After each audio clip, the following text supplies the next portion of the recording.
We had a longer session. Are y'all ready? Okay. I think so. Go ahead and kick off. What is episode 5? Cool. So, yeah, to recap what happened on the last episode, which I am calling Horses and Dwarves and Jellies. Oh my. Ha! I like that one. As day breaks, the group headed to the stable master, Omar, to talk to him about gathering up some horses. There was a lot of negotiating. You started at 5 horses, got it down to 2 horses and a cart, and eventually you made your way towards the Dwarven ruins and the Icewind Mountains behind it, looking for the Dwarven scholars that can hopefully give you some information into why the ogres are coming down into the foothills. Upon arriving, you noticed the ruins of a previous settlement and investigated, determining that the camp was that of the followers of Abbathor, the dwarven god of greed. As you continue to move forward, Crowley at this time came across 2 of the dwarven scholars that you were there looking for, who mentioned that they are there looking for one of their partners who had previously gone missing a couple of months back.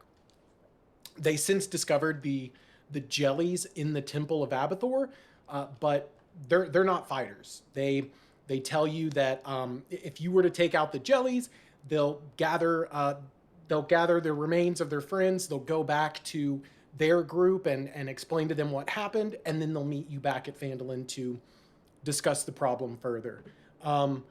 Crowley, now known as Puggy, aka Pudgy Boothe, convinces the dwarves to come in and fight the jellies with him, despite literally having no combat experience whatsoever. In fact, during the fight, Norbus goes down, so does Nira. Both go unconscious, but they are both brought back during the fight with the 3 jellies, and all 3 of the jellies were eventually slain. As dusk begins to settle, Norbus and Dazzlin take you back to the camp, and you all huddle around a campfire, and that is where we left it. So we're just hanging out with them at the campfire. You are just you leveled up. Yes, you all should be the magical level 2. Got it. Okay. I would agree with that. So, yeah, you're just huddled around the campfire. What do you guys want to do?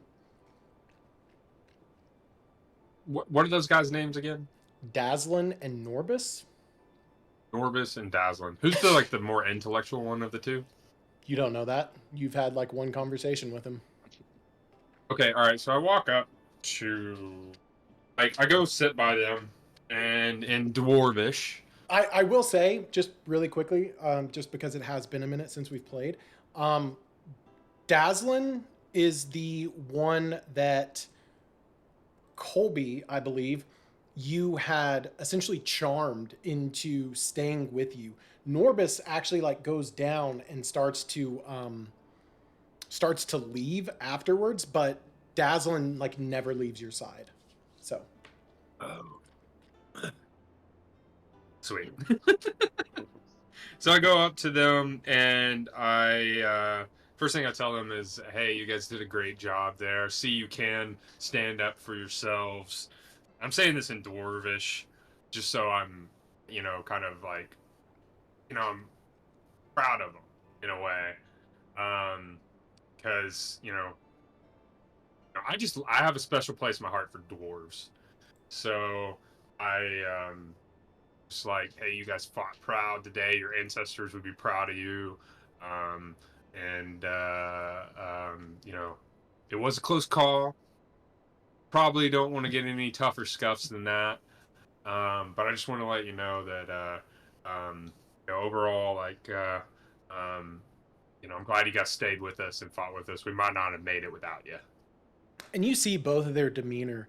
They are hunched over, they have seen the face of God. They are terrified in this moment. They are not fighters. They've told you that a couple of times, and this is a very difficult situation for them to find themselves in post battle. Something that they're definitely not used to. Gotcha. So they Nira leans over to the other two, and she's like, "What do you think they're talking about? You think we should be worried?" I think. Go ahead.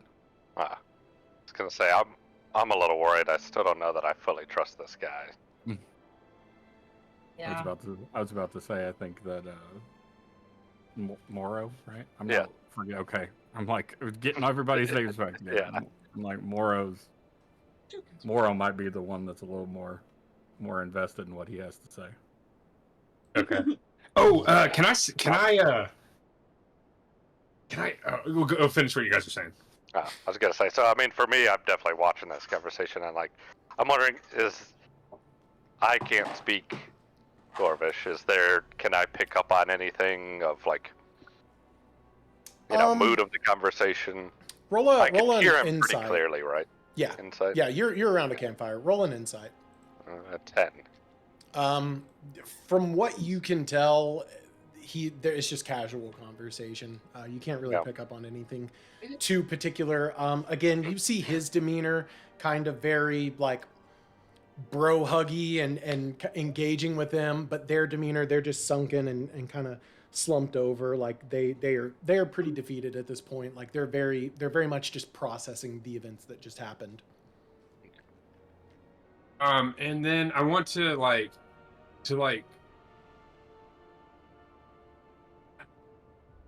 what do I know about, like, do I know a lot? Is there, what kind of dwarves are these guys? Do I know that? You can roll an insight. Yeah, let me roll an insight.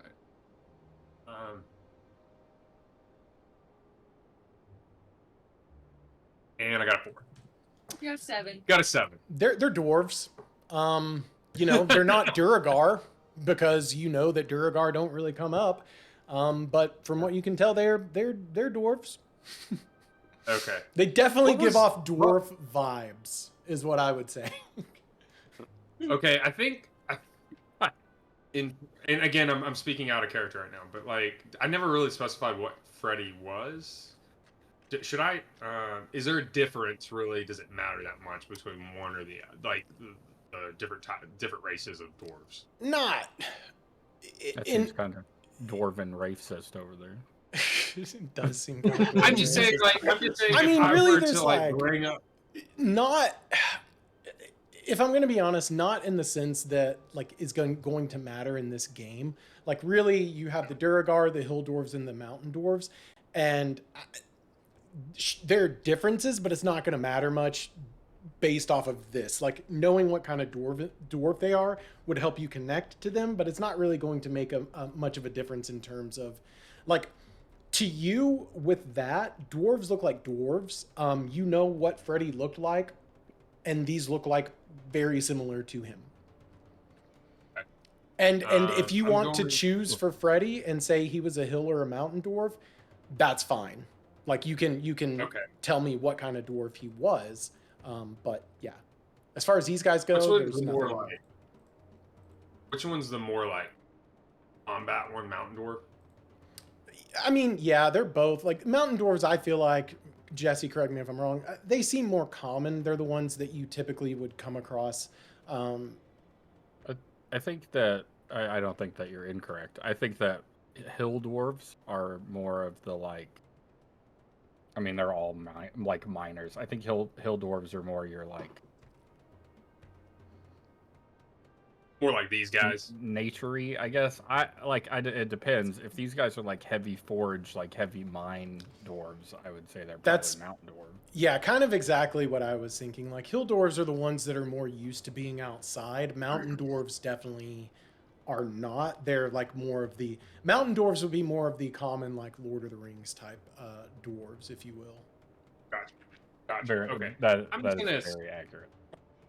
And I definitely don't want to go down like the dwarf history today. We just did. You don't want to dwarf lore it.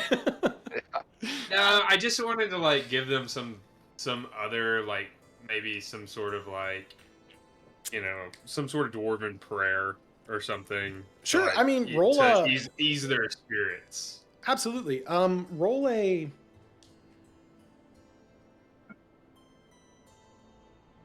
perception.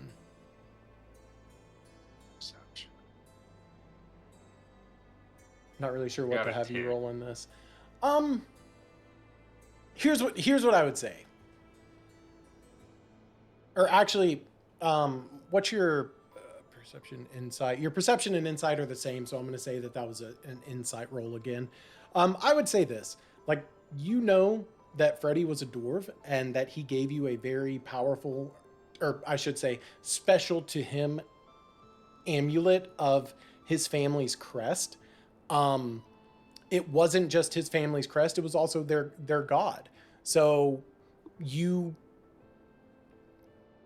Yeah, because I almost want to say, like, hey, Freddy always said some sort of prayer after battle, and I want to say it to them. Okay. Like, does that make more sense? Yeah, absolutely. So, let me think about this real quick. And they may hear it and go, "We have no fucking clue what that means," or like, I guess I'm just trying to connect with them a little. Yeah, so you know that the symbol is the hammer smite plus the Moradin, the dwarven god of creation. So if you want to say a quick prayer, make up a quick prayer that maybe Freddy would say to Moradin, you can go for that. Okay. And okay, I say it. I don't know what I'm gonna say. I just say something he says, like, "Hey, Morden, appreciate the." No, I'm joking, but it's more like, "Morden, to our god Morden, thank you for this, for another day. I will make the most of the next one, till I have no more left." Something like that. Go ahead and make a performance with advantage, and I'll be right back. Performance with him. 16. Ooh. 30-20. Nice. Everybody likes the 30-20. What did you get? 30-20. Dirty 20. Okay. So do me a favor. And roll a 1d6.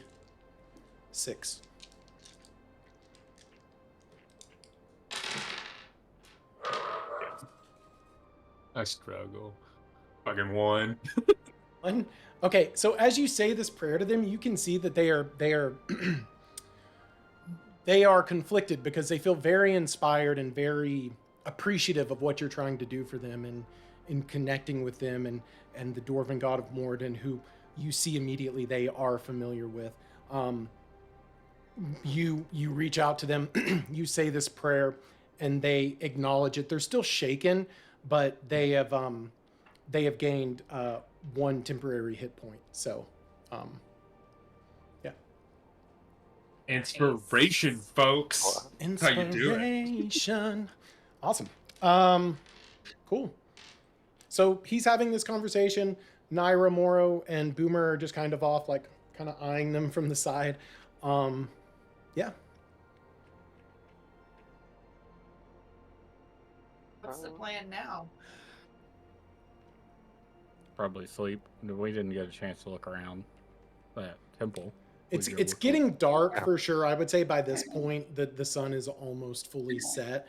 You've got a nice campfire, and Norbus has definitely like done what he can to make as many bedrolls as accommodating as possible. The Furbolg might need a little bit larger one, so they've done what they can in scrounging up some hay and loose straw from around to accommodate. So they have things ready to go, and you know they're still definitely shaken, but they are feeling better from talking with Pudgy. And so at this point, Norbus Norbus kind of looks at you all and he says, "Well, that was about all I can take for the day. I'm going to turn in. Appreciate you, truly. I will see you in the morning." And so he turns and he's not really going anywhere, but he turns and kind of lays down on his bedroll and turns away from you all. And as he turns over, you can definitely hear what sounds like soft sobs. Aww. Oh, Nervous. fucked him up. That was his mom. Oh. Jesus. Um, All right. What do the rest of you all do?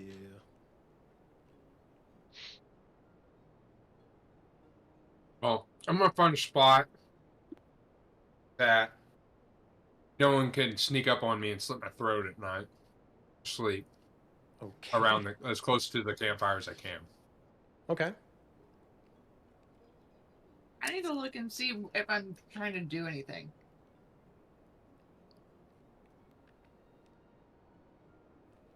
This is our first night we haven't like slept amongst each other. This is the first night to sleep amongst each other, right? Correct. Yeah. Yep. Every other night you've been in rooms. Yeah. Boomer's trying to get comfortable, which isn't probably happening. Boomer, but also Boomer and Morro have slept in the same room. Slept in the same room, but Yeah. this is a little bit cozier than what that room was for sure. Yeah, so I'm I'm gonna trying go to to find some kind of a corner. corner away from everybody and, I don't know, prop myself up kind of against the wall. Okay, so you're like leaning as far against this like not ravine, excuse me, this canyon that you can. You are like butted up against it. Okay. Yeah, kind of really back so that I can kind of keep a glancing eye at wherever he goes. Whatever. Okay. I'm sleeping the opposite corner. Yeah, Okay. yeah. You can tell there's a clear.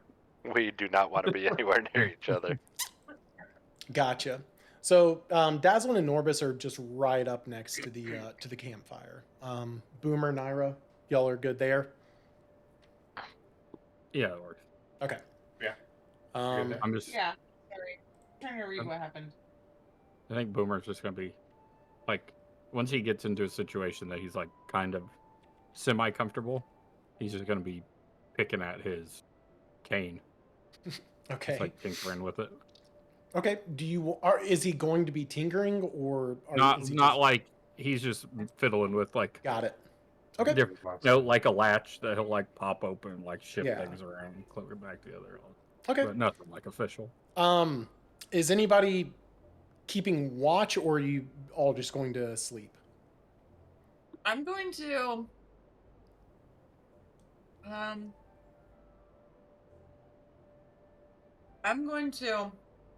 go into this little room over here and meditate for a little while. And then I'll go to sleep. Hey, can I set a? I like this little spot. It's a bottleneck here. Can I set some sort of trap? Are y'all clicking? Oh, sorry. I'm eating nerds. No. I meant like, I don't see where you're talking about room to meditate and okay. I see the bottleneck there. Yeah. And then Amber, are you talking about this room over here? Or this one? No, I'm talking about this atrium over here on the right. She wants to go into this kind of where we, Gotcha. Yeah. Okay. Yeah. Cool. So before we go to bed, I do want to drop. I have thieves' tools, and I have, I think like 1,000 ball bearings. Okay. Yeah, you do. Right? I do. And I want to drop like 100 of them all throughout that little bottleneck. Oh, God. We're trying to Macaulay Culkin this, apparently. Yeah. Literally. And then,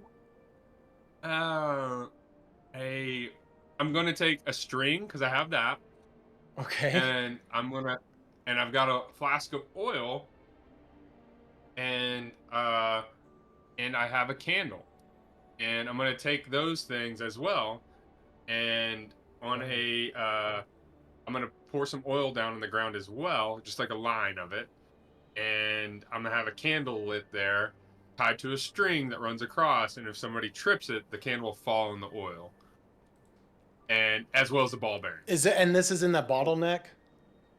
in that bottleneck. Okay. Cool. Roll a.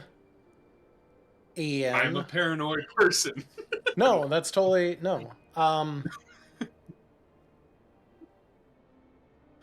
Shoot, I guess. Roll a what?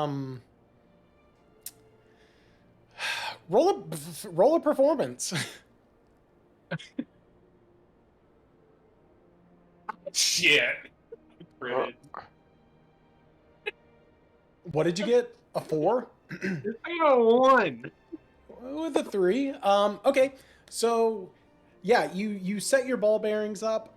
You pour your oil on the ground and set your candle right next to it.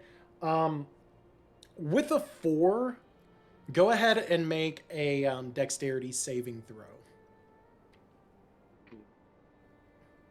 Like you trip, the candle starts falling, and then you have to catch it.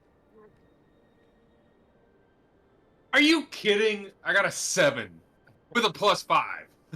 Okay, so you pour the oil on the ground, you set the candle up, you tie the string to the candle, and as you're walking away, you totally forget where you set the oil. You slip and fall into the oil. You look over, making sure that that candle does not fall. Luckily, it stays there. However, you get up, and when you get up, you forget about the ball bearings that you just placed on the ground, and so you home alone trip again. Take 1d4 damage, and you are now covered in oil. I would not get too close to that main campfire if I were you. It's not like a lot of oil. I have a Should flask have of it. left that last part out. A little bit of it goes a long Goes way to- in this situation. You're the one who poured it across the Uh, entire ground, you said. So I said I poured like a line of it. yeah, and you Line. tripped in the line. I didn't say you're like it's. Okay, you're not covered in it. You have oil on your clothes now, and given your Okay. clumsiness, I'm not sure that I would stand too close to heat. Gotcha. Okay. Okay. Did you take 1d4 What's 1d4? Just A D4. damage? d4. Roll a Yeah. D4. One d4. Oh, dice. now I'm rolling like the highest possible. Hell yeah. Okay, so take 4 hit points. Or 3, okay. Yeah, so you take 3 points of damage. Luckily, you're about to go to sleep, so hopefully you can sleep it off. Yeah. All right. Anybody else? Nira, Staying away from that. Ow. Nira, you go over back into the atrium. You say a prayer to the Raven Queen. Are you praying about anything in particular, or just prayers for a good night's sleep and like, yeah? What are you praying for? Prayers of worship and prayers of seeing my task through Okay. and guidance. Okay. Okay. And then I'll just lay down and fall asleep right there where I'm at. All right. Very cool. Okay. So night falls. You all enter your slumber. As you all begin to fall asleep, you again feel a cold feeling wash over you to your bones, and you all simultaneously have the same sort of vision that you had previously. For Wesley, you feel the mist feeling washing over your skin, and you hear the voice of Freddy. Destroy. Then destroy them all. Nira, as you feel this wash over you, you hear, I have a plan. I hope you have a plan. Boomer, you hear again, lead. I'm gonna lead you out of here. And Morro, you hear, Aid! Go find Aid now!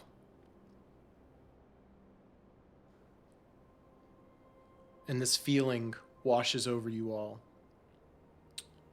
Morro, I need you to make a Constitution saving throw. Fuck. That would be a 4. Okay.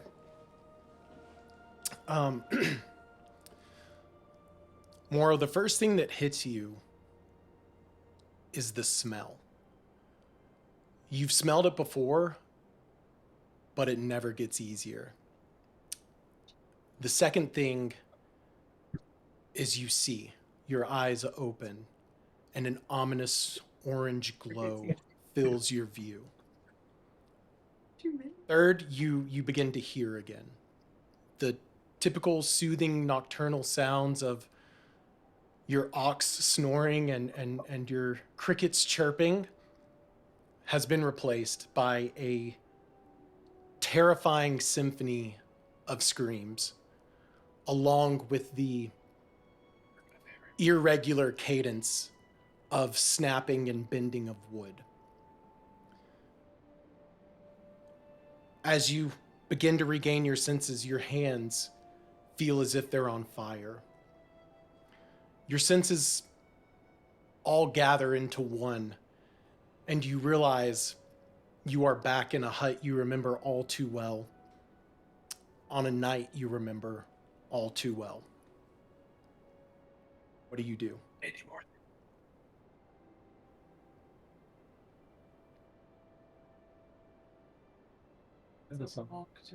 I'm curious, is this the first time that this has happened to me? Yes. Okay. I mean, you've had nightmares and dreamt about this moment before, but yeah, never but not as vivid as you feel it now. Yeah. I mean, so then if I'm feeling that, yeah, this is, I'm almost back in that place again. I mean, I immediately jump up and run out to go see outside of my hut. As you run towards the hut, you make it to the front door and you can see all around you embers of burning ashes and bodies lying across the ground, and you can see soldiers in cloaks marching along. And as you turn to run, you feel a wooden beam at the front of your hut knock you to the ground. And as this happens, you see, almost as if you're standing in a shallow water pond, you see mist all around you, and you see ripples around you, and it overtakes every sense that you have. And as it opens back up, you're suddenly thrust back into the land of the living. As you begin to make your way and stand up,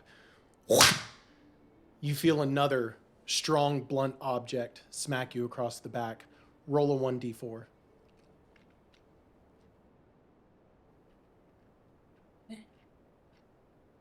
Great. Okay. You take 3 points of damage as this object hits you right in the back, leaving a welt in its place. You fall to the ground and you look up angrily at the figure who hit you. And as you do, you see standing tall with a formidable presence in front of you, the figure of Kyle Stormtide, your former mentor. He spits at the ground in front of you and paces about. He has a slight protruding belly, which is a stark contrast to the giant, long, jagged scar that runs across his torso. And he spits at the ground directly in front of you and says, "I thought better of you, Stonehill. Is that the best you have?" I was like, of course not. I'd get up immediately and, kind of give a little roar of kind of ready to go and show my strength. Okay. Morro, I need you to roll for initiative. 5. Okay. It's going to be one of those nights. Awesome. So I as don't you think anybody's rolled double digits. by the way. you guys are This is- you are struggling. Well, we got a dirty 20. Oh, that's A true. performance. That's Yeah. true. That's true. Okay. Woo! So as you stand up and you let out an evil roar against him, Kyle just kind of and with his stick that he has in his hand, his quarterstaff that you know all too well, tangled, gnarled wood, you see a plume of smoke come out as he smacks against you. 16. that hits. Okay. So he hits you across the back with his quarterstaff, doing 4 more points of damage. He paces about you and says, "You have to learn, Stonehill. Warriors, the making of a great warrior is not strength alone. You have to harness your power within."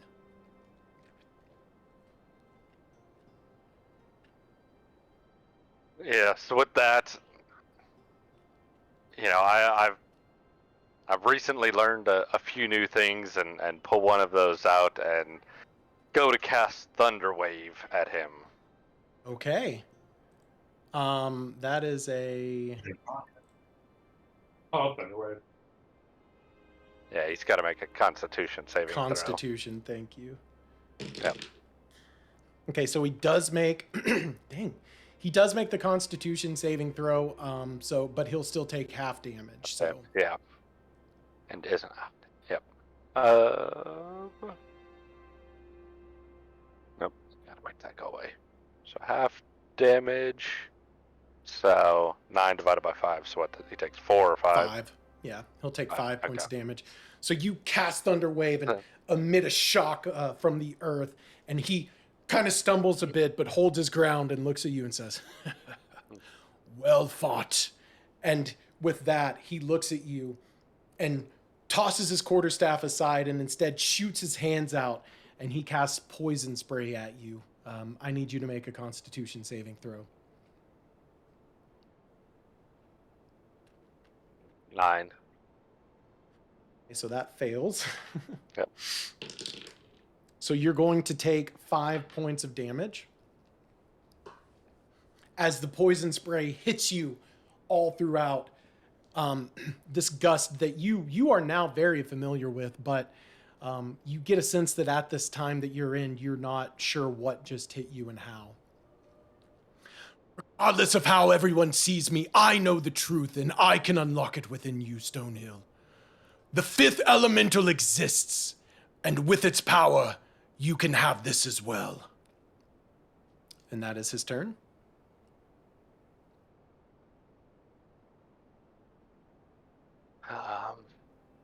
At this point, I'm obviously still what my first attack. I was definitely expecting him to be pushed away. I was expecting to be able to do a lot more. You could see kind of a little tremor in my eye, but instead, I go after him and cast Earth Tremor at him instead. So that is the same thing. Dex saving throw for him. Okay. 14. He makes that as well. So let's see. Failed save. Blah, He's blah, kicking your blah. ass, buddy. Yeah, I realized that. I don't think it does anything to him on a Okay. On a. It could. Unless, well, if the area around his feet should be what, earth or stone, so it should become difficult terrain. Okay. Yeah. So we'll say But it's difficult. just no terrain. damage. Yeah. And that's kind of the same thing. I cast that, and see, it does nothing to him. So I'm kind of reeling a little bit more. Okay. He kind of looks at you and says, "You're not using your power. If you want to see power, I will show you power." And with that, you see him kind of holding the ground and feeling it, and he pulls up and he's going to cast spike growth on you. Basically, yeah, the area becomes a thorny, spiky kind of terrain. It's now difficult terrain, and if you move anywhere, you will be hurt by the spines around you.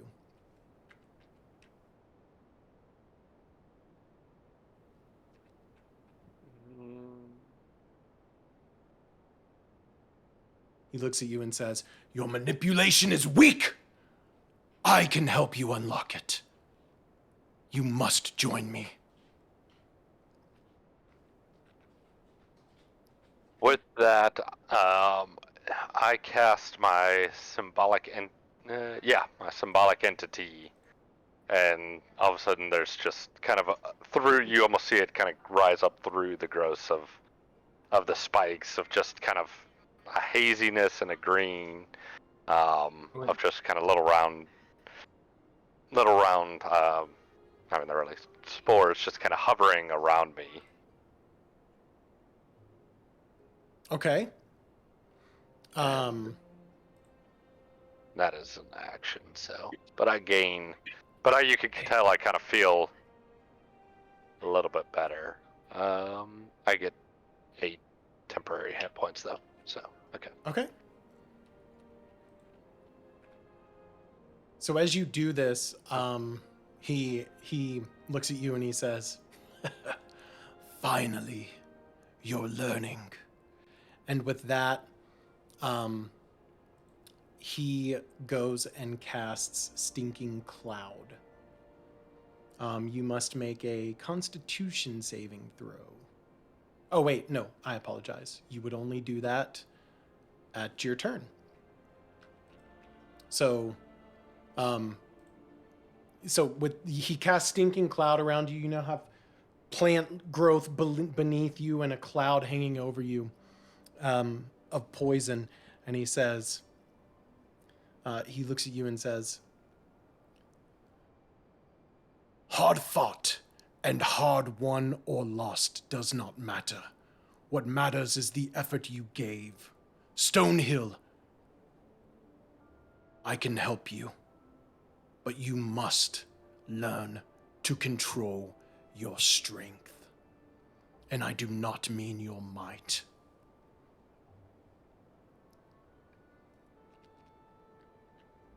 With that, I definitely want to. So as I realize I want to chase that, and how close am I to him? I'm a little bit away, right? You're about 10 feet, but again, you're Okay. covered in Yeah. spikes. Yeah. I And realize the I want to poison go cloud. after him, but I realize that is not a great idea. So I cast instead Chill Touch, and so with even kind of forming from those spores, you kind of see a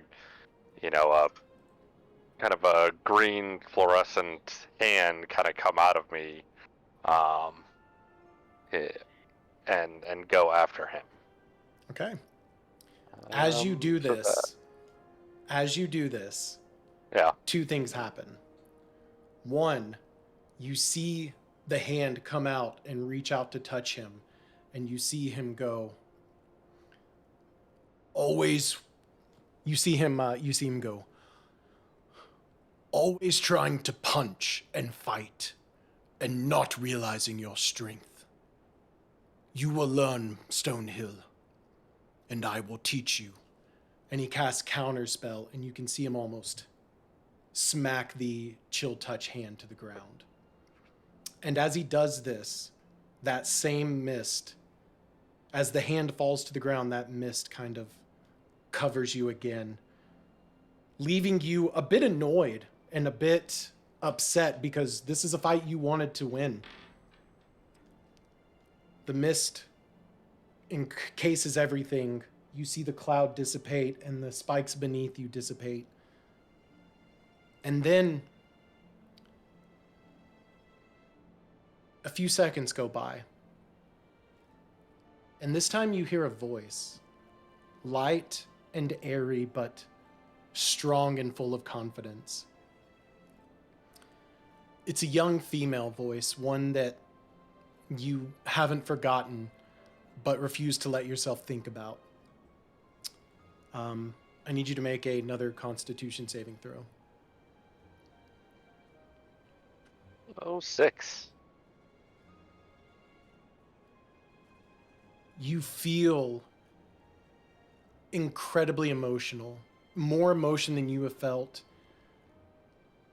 in nearly the past 100 years. And you fall to your knees immediately and utter the name you haven't in decades. Talia.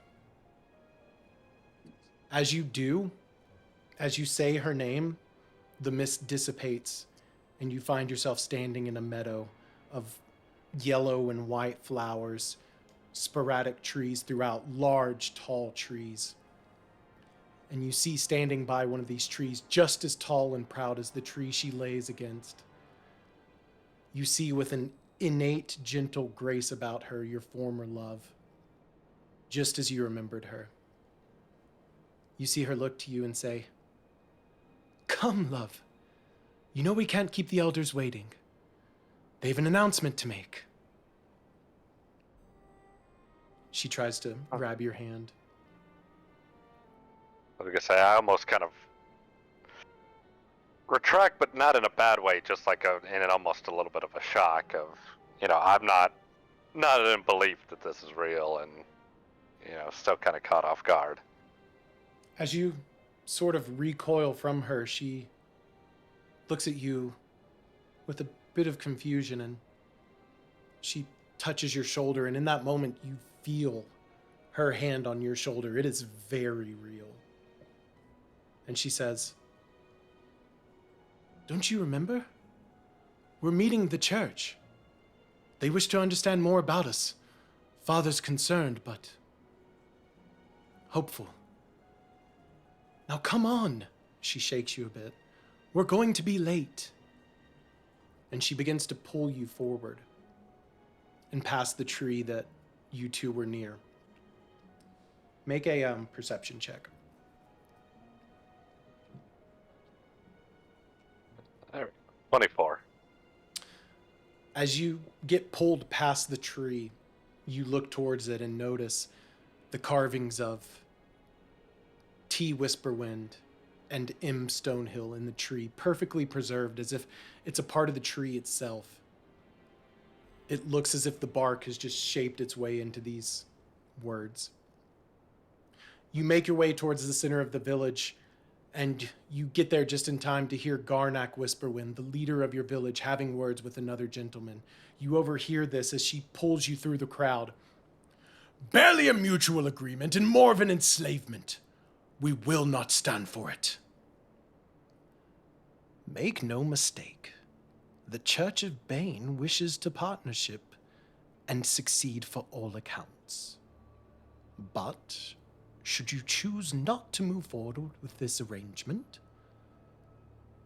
the hand will come down swiftly." In this moment, you get pulled to the front, and as you look around, you see many faces, many other Furbolg. But you can't make out any features.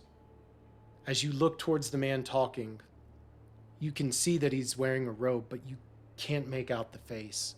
As you see Garnak, you can make out eyes, mouth, but features are if you didn't know Garnak as well as you did, you might have trouble placing him in this moment. And as you get pulled forward, you see his eyes meet Talia's. And he looks at his daughter and he smiles and says, "We druids are mighty. We will not agree for slavery." You see, you hear the furbolgs cheer. And you see the man, as it is, as it will be. And you see him fade away. As you look over, your eyes meet with Talia, and the mist closes again. However, this time it leaves everything but the eyes of Talia. And you gaze deeply into her eyes, those eyes that are poured into your memory. And the mist fades and everything around it. And as it comes back, you are still locked in those eyes. Except all around you now is destruction, chaos, and fire. You now hold Talia's face in your hands as the hut burns. She looks at you and she says, "Did you check on him? How is he?" I responded, I'm just like, I'm sorry I couldn't stop this. I knew this was coming, and We all there's knew nothing this I was could do. coming. Is he okay? Tell me he's okay.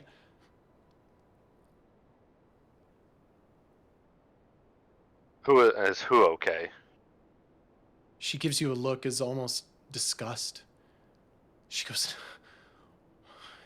"Your mind." And she rushes past you and over to a small buildup, a small bed of hay. And you can't see over the side of the hay, but from it you hear the sound of a small child crying.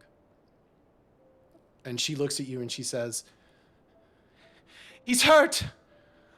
A part of the hut fell on him. Quick, Morro, go find aid now. I'll stay with him and get the wound cleaned up. Please go."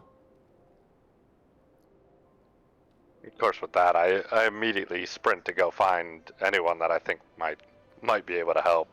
Kind of at the same time having a bit of realization of what is going on and what's really happening, and of course being in shock. As you make your way outside, very similar to the way that you did at the first part of this nightmare trip that you were on, you make your way outside and you see bodies burning. You see huts, large bonfires now built towards the sky and smoke billowing from all directions. You look all around you, and I need you to make one more perception check. 14. As you look around in a state of panic, your eyes lock onto one item. Off in the distance, you see a tree with the initials T Whisperwind and M Stonehill, almost created from the bark of the tree itself, burning from the ground up. And as you look towards that, you feel a wooden beam come across you, and you fall to the ground. The last thing you see as you look over to your left is the body of your former mentor, Cal Stormwind, lying on the ground. His body, vines wrapped around it, burning on the outside, and a small green mist surrounding him. And as that green mist lies there and you see that and your vision fades, the gray mist comes across and then dissipates. And you wake up at the same ruins that you were at, the Dwarven ruins. I mean, certainly as I wake up, I would say I just let out, even more of just a blood-curdling scream and, terrified of what I've just seen. And really reminded of what I've seen. as you sit up in bed and let out again just a painful guttural roar, make an investigation check. Well, As you do this, you scream towards the heavens, and as you look down and try and get your bearings about you again, the last thing you notice is that there are embers softly burning on your bedroll. And you could swear that your back feels pain like you haven't felt since you took beatings from your former master. Boomer, Nira, Pudgy, I need you all to make insight checks.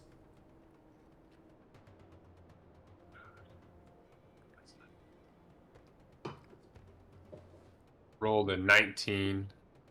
12. 30-20 for Amber. Okay. So you all are dead asleep in the middle of the night, and you are experiencing your own sort of feelings. Again, this is the second time that this has happened to you, and you've heard the same words. Boomer, you hear in your head what appears to be a loud scream echoing throughout. Nira and Wesley, you hear the same scream, but it shakes you as you hear the sound of Morro. You realize it's not a cry of pain, of danger, but one of emotion. Do we wake up? If you want. Yeah, Nira would definitely wake up, and she would run out there and be like, "What's going on? Is everybody okay?" And then she would see more up there. I was gonna say, I mean, after that, I'm definitely even more kind of reserved into myself, and definitely don't want to talk to anybody. You could just tell I want to, I'm trying to just console myself and deal with that. So even though I hear Nira, I glance, but I kind of just look back down. To kind of diffuse the focus, is I'm sitting over there, and I just kind of yell out to Nigel, "Oh, everything's fine. I had a dog that used to do that and it'd sleep all the time." Oh, okay. Well, I'll say a prayer for you, Morro. Do I hear Booth say that? You can make a perception with make a perception I'm with diffusing- disadvantage. Make a perception with disadvantage. You're pretty far away. Okay. I'm saying it. 13. Say you hear Nira and Wesley speaking to each other. You hear you get the sense that they're talking about you, but you can't quite make out exactly what they're saying. Okay. Yeah, then I just ignore it. Okay. Okay. With that, night falls and continues, I should say, and you all wake up, and it's morning. And this time when you wake up to the smell of ham and eggs and just a nice breakfast that you haven't really had yet. The food at Stonehill has been decent, but this smells like it is an actual meal, and you all are very excited by that. Morro, you would be... Oh, shoot. And we long rested, right? You long rested, yeah. Okay. All of That's you good. long rested. Jesse, I'm just going to ask you because I can't remember and I don't want to Google. what is the condition? Is it tired where they have disadvantage on exhausted? Long Thank rest, you. Morro, It's like because of your level. rolls, you are exhausted. Awesome. I don't know where I. it's in Oh, conditions. conditions. I see it. Yeah. Yeah. If you get 8 levels or 6 levels of those, you die. Oh, So exhaustion. So I'm level 1 of exhaustion. You're just at level 1. You have Awesome. disadvantage on ability checks. How long? Long rest? until he gets rid of it, which is on a longer. Yeah. Like when you long rest, you get rid of 1 level of exhaustion. Oh wow. Yeah. So multiple levels of exhaustion can really pile on. Jeez. I think, like I said, if you get to 6, you die. So Better be careful. Okay. I feel like I'm at 6 in real life. Yeah. Yep. Level You 6 can is death. roll with that all the time. Yeah, so that's what that is. I feel like I've been rolling at like a 5 for a while. Yeah. I'm at least a 4. Hit points are halved. Well, Jesse has children, so it's probably Like Yeah. 4.5, 4.95. yeah. Monica said Okay, something. we're This just is waking off up. topic and a little morbid, but Monica, we were talking about sleep apnea earlier today, and she goes, "Yeah, I'm getting tired of like waking you up when you're not like breathing." And I said, "Just let me go. It's fine." I've Don't lived do a it, long Monica. 36 years. I've had those moments with Amber before. What? You're not fucking breathing. So, you all wake up. As you come to the campfire, you see Dazzlin and Norbus making breakfast, and you can actually see them eating at this point. Like, they've been up for a bit.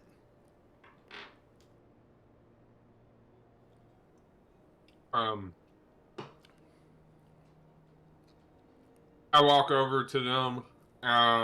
They have coffee. They have coffee. Coffee a thing. Do we have coffee? I'm not sure if I've ever heard of it. Is it good? Amazing. It's amazing. You just hear boom. We don't- It's better with cream. And clearly we probably don't have any. So awesome. I'm just gonna go. What's it made of? Funny thing. Coffee beans. I believe I've some beans here. Hold on. He opens up a giant bag and begins to rummage through, and whenever he does, he pulls out some white beans. He's like, "Do you want to make coffee?" To be honest, I'm no connoisseur of coffee. I usually just drink what's available, but I do. Dazzlin, think do you know they how to need make coffee? What in the blue shite is coffee? It's the nectar of the gods, boys. The nectar of the It's- gods, it's he the says, one and it's thing- made from these. Yeah, it's what I worship. I have It's- an entire like It is. bolt It of- has a holy hold. It has a holy hold on me. Say that 5 times fast. But it's okay if you don't have any. I will just try to get my perk elsewhere. And Nira walks up to Wesley and she's like, "Holy hold, holy hold, holy hold, holy hold, holy hold." Aye, that was impressive. Here, have some coffee. And he tries to hand Nira the beans. Oh, what's coffee? I'll take some. I don't have the slightest. She takes the beans and she just like pops one in her mouth. You see, Oh my God, at her that's- doing that, Norbus takes a bean and pops it in his mouth, and he's like, "I don't think I understand coffee." Yeah, I don't like it either. I'm looking at these beans, and can I roll insight to know what they Yes. are? Yes. Those are some pinto beans. Yeah, damn it! I rolled an 8. You know that they aren't coffee beans. You don't know what kind of beans they are, but you're damn sure they aren't coffee beans. And so I just stare at them for a minute, and I ask the dwarves, I go, where did you get these? Trade and, meeting folk along the way. We traded what we have, they traded what they have. Shared of gold, common bartering. Are you familiar with bartering? It seems like that's a pretty common thing. Yeah. And what's crazy is you guys bartered for something you don't know what it is. Beans! Blows my mind. Yeah. I mean, that's like... I didn't know you could make this coffee. Yes, You just can't make coffee out of those beans. I understand this, but what I'm trying to say is there are a lot of beans. Like, there are a lot of different races and people and things. This race word keeps coming up, and I don't know what your deal is. Beans are beans. I don't know what you're on about. Food is food. I have seen a bean grow a... Yeah. He walks over. I've seen beans do things you don't want beans to do. Dazzlin walks over to you, short and stout, and this is an intimidating dude, despite the fact that you literally saw him try and swing an axe and it fall out of his hand. He's still like a little short, stout motherfucker. So he walks over to you and grabs the beans and is like, I know exactly what to do with these. And you see him just throw them in the pot. And he's like, stirring the beans. Like you're gonna get some coffee. They seem fine. I don't want to die. Of course they're fine. We've eaten them for weeks. Oh, you have? Oh, that's what I smelled last night. That was just Morro. Norbus kind of like, yeah, of course. Morro. Kind of like gives a side eye. So now that we killed those piles of goo, with your help, guys, by the way, super job. If I haven't told you already. They kind of like, Yeah. they kind of like shy up. But let's dive a little deeper into this. After we eat these beans, a mystery. Let's dive deeper into this place. Let's get your friends out, the bodies, and we'll help you with that because you helped us, and then go from there. Sounds like a Some plan. good with that? Cool. Okay, so What about you, Jolly Green Giant and One Eye McGraw? I got both eyes. I just keep one of them covered up. Yeah, that makes sense. It's like a pirate. It's like a pirate thing. When things get too dark, you like flip it up and you can see out both of them. what's a Yeah, I've heard pirate? that. I'm not a pirate. What's a pirate? Is this like coffee? No. It's another thing you make with beans. Puggy, you must tell us the ways of coffee pirates. Also, Well, I say this. Does Boomer know what coffee is? I mean, I assume he would. 'Cause Boomer I thought would. we drank coffee at the inn. Like that was a whole thing where we all drank coffee. Y'all drink beer. Yeah, I know I drink a lot of beer. No, we had breakfast and we drank coffee. Like, So that was 100. I mean, that's true. y'all might have, but the dwarves were not with you. I know Coffee. the dwarves weren't with us, but like everybody else knows what the fuck coffee is. Yeah, but like Boomer, I'm talking like an intricate knowledge of coffee doesn't come from beans; it comes from the pits of cherries. Oh. But he's just laughing the whole time. Boomer It's not Boomer even actually would know this given how well educated he was as a child. beans. It's like Like how readily available you had coffee to you at any moment's notice, you would know exactly what coffee is. Wait a minute. Coffee beans come from pits of cherries? they're Oh, coffee okay. cherries, and they're either pitted or dried, and then you grind those up. Oh, there are those things. D&D, where we learn about dwarven lore and coffee, And- but not actually D&D. Wait, is that D&D's version of coffee? It's beans.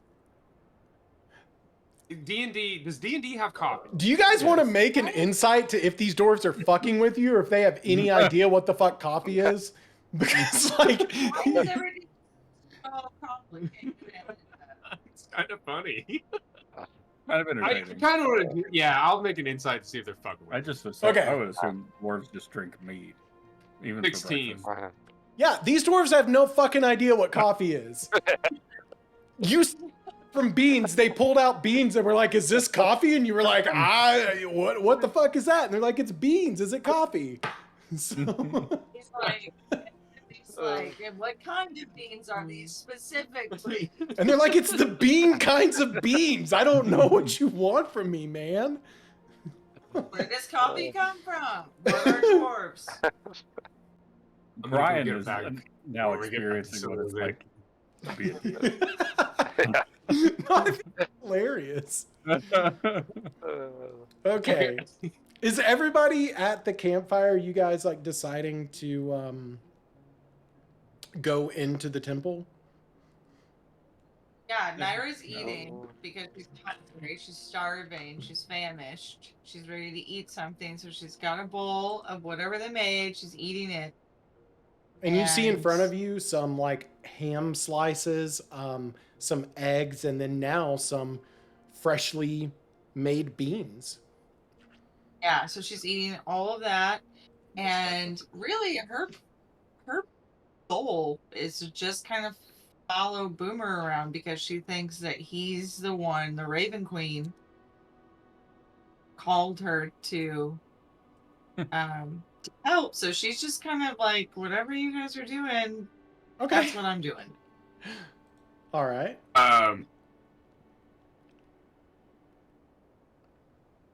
I'm also like just throwing this out there. I am, if you know, I am eating my food, but I'm very like kind of like picking at it, eating it.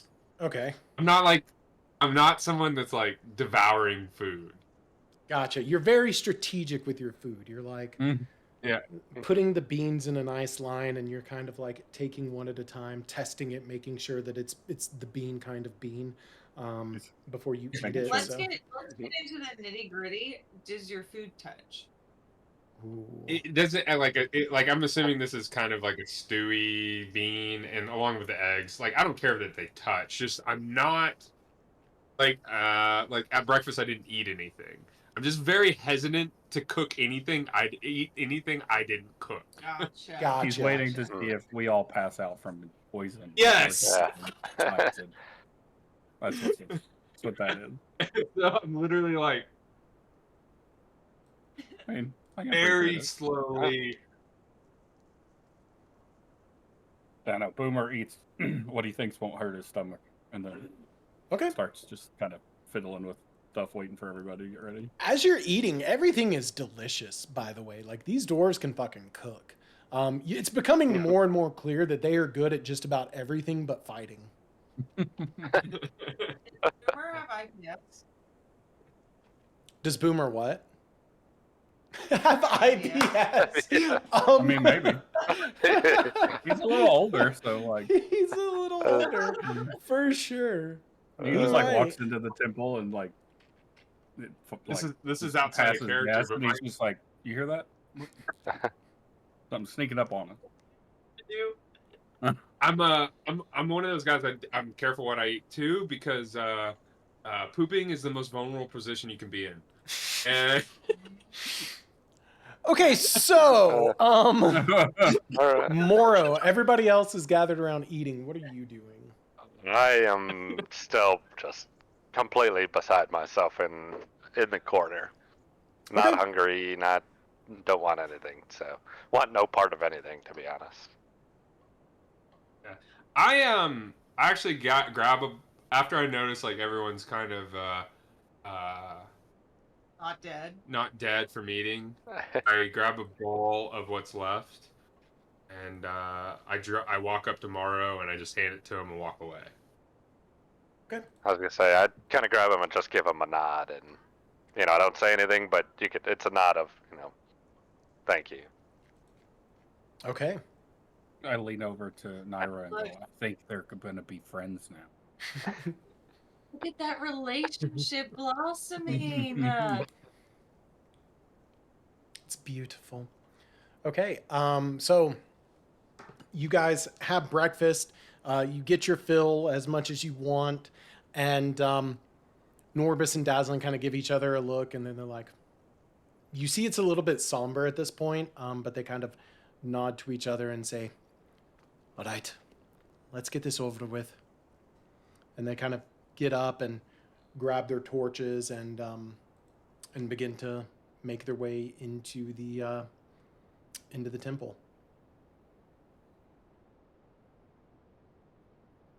So yeah. Are we gonna help, guys? Well, you kind of broke up. Oh, are we gonna help, guys? Yeah. Lyra's done with her food, so she's walking in after him. Yeah, I'd be kind of typical couple paces back. So, Morro, I'm taking it you do not join.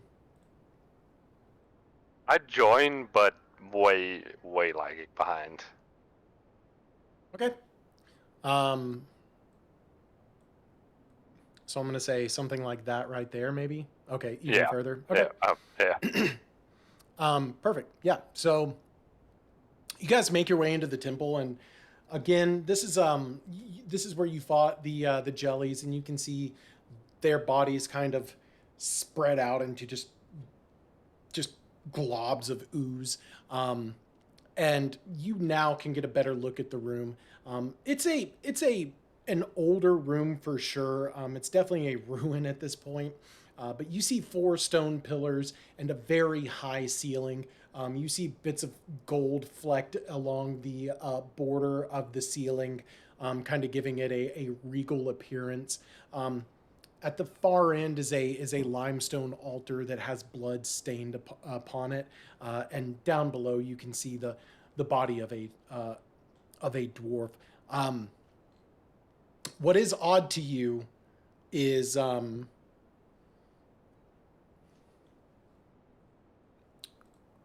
sorry, I'm looking at something. So Boomer and Morro, with your passive perception, you would know that, you know, they had mentioned that there were a couple of different dwarves that have come in here, but you only see one dwarven-ish size skeleton before you at the altar.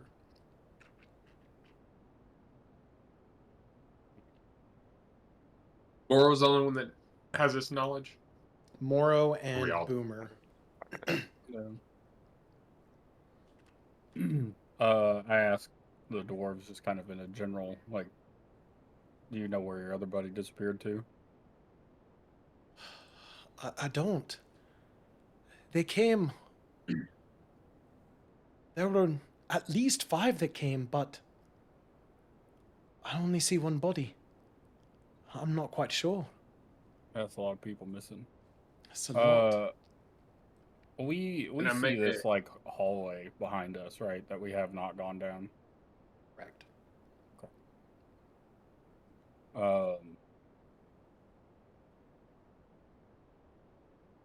Boomer just like turns around. Morro's like kind of close, like, oh wait, good to see you.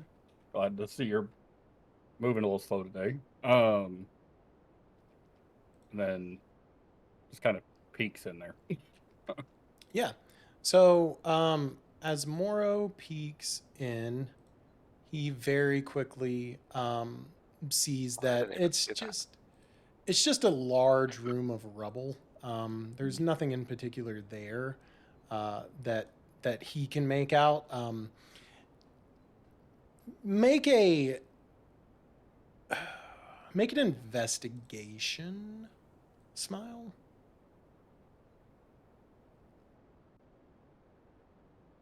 You're just gonna make 12s this entire time. 12's fine.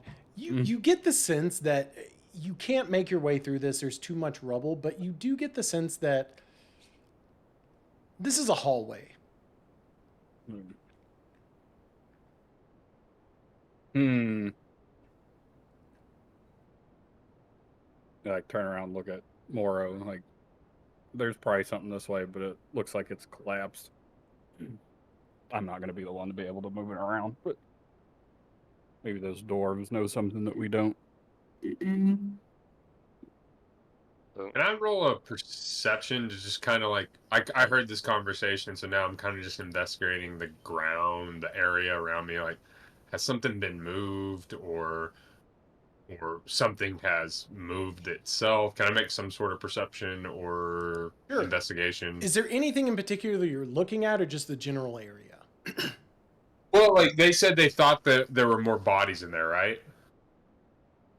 They said that they thought that there were more people that came here than the body that they have found currently. Okay. So what I want to do is, okay, I see the body we found. I want to just look around it. Are there tracks leading away from it to somewhere else? Or has something been dragged away from it? Sure. Yeah. So with that, that's make what I'm a saying. make a perception. Or no. Make an investigation. Oh, shit, I just rolled a nat 20. Okay. No, we'll keep it. We'll keep it. Mhm. Nat 20. Yeah. So you see a couple of things. The first thing you see is by the temple, or I'm sorry, excuse me, by the altar. You see that the blood stains, you would notice that the blood stains are compounded. This wasn't one act, this was multiple acts. And yet you only see one body here. The dwarves mentioned a couple. You would also notice with that, you would notice that something kind of stands out to you. There are 4 pillars in this room. One of them, the one to your right, has a hole cut into it. The hole is not natural. You can tell that this is a man-made hole specifically. And there Yeah. are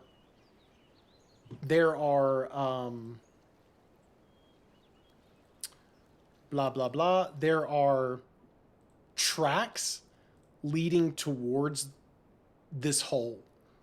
On the other side, you notice the same tracks. On the other side of what? So so the altar, you see this pillar below you with very light, very, very, very, very faded tracks leading to this man-made hole. You see the same tracks leading to the pillar to your left. The one above you. Okay. So I'm basically seeing tracks from this.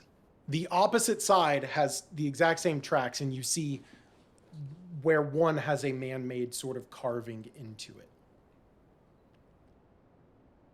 The other one does not. Correct. Yeah. Anyone know or have any idea what that means? Touch it. I usually, That- you know. Yeah, Yep. you would have to tell us that you're noticing this, and then we could Yeah. possibly perceive something. Okay. Okay. I'm just gonna kind of explain exactly what Bri explained to you guys. Oh well, I can check it.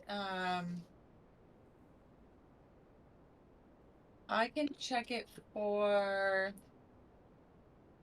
Oh, it doesn't matter. Should I do history or religion? What are you checking? I am checking to see if it's something that I've seen before or that I could recognize. What is something you've seen before or can recognize? The hole? The whole. I would just say an investigation. Oh, okay. Got a 6. Looks like a hole. Looks like a hole Looks like a where hole. things where a hole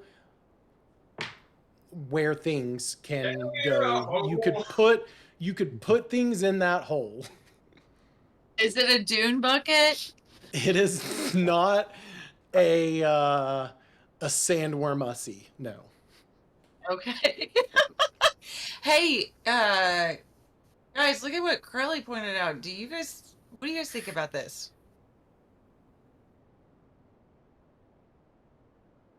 Usually when I there's don't. footprints leading up to something and then there's not something there, it means there's something there you just can't see. So it goes, why don't you touch it? Put your hand up there. Okay, with a stick. You got one. Okay, I'm going to. What do I have? I have. Ooh, can I take my short bow and shoot an arrow at it? At the other pillar? At the pillar with the hole. At the pillar with the hole? I want to try to shoot. I want to try to shoot into the. How big is the hole? It's a good quarter of the pillar. I mean, yeah. Like big enough for a person to go through? Not big enough for a person. Big enough for a dwarf? Dwarves are technically medium. It is not big enough. It is not big enough for a dwarf to go in, but you can definitely tell that there is space in this hole. Okay, yeah, I want to shoot. I want to shoot an arrow into it. Okay. What? So you go You're over gonna shoot to an the arrow. side and roll. Wait. Roll to hit. She's already shooting her arrow. So roll a d20. He sees me pull my arrow back, and he stops me. I'm like, what are you doing? I'm gonna shoot an arrow into that hole. Why? I just want to see if it's like what kind of hole it is. What kind of sound it makes might tell us what kind of hole it is. What if there's somebody in there? Hello, is there anyone in there? What if they're afraid to answer? Let them speak our language. You Don't be hear afraid to you ask. hear nothing. I say it in Elvish. Hello, is anyone in there? In Elvish, you hear nothing. Is anybody else knowing? You know Dwarvish. Say something. A dwarf wouldn't fit in there. What if he was a baby dwarf? An elf wouldn't fit. Exactly. What if it is a baby dwarf? Do you think they can speak? I didn't think of that, but not a baby. But if it's a small child, it will respond. What if it's a baby? It wouldn't do anything unless it's ready to cry. If it What was if a they- baby and it's not dead already, then Yeah. like it sat there all night without anything, and there were jellies in this We don't room. know if it's sit there all night. We just cannot shoot. Can you not just say, is anybody in there? At this point, Nira, you've held the bow back for so long, the just- tension it releases. Roll a d20.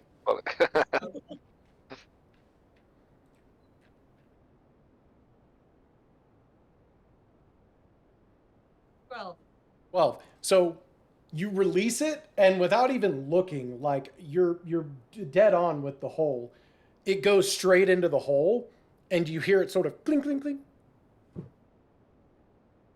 hey, no babies died.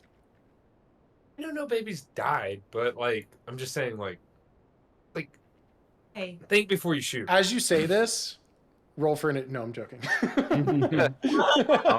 comes the jelly. Could have been an instant kill. It's yeah, a red dragon. No.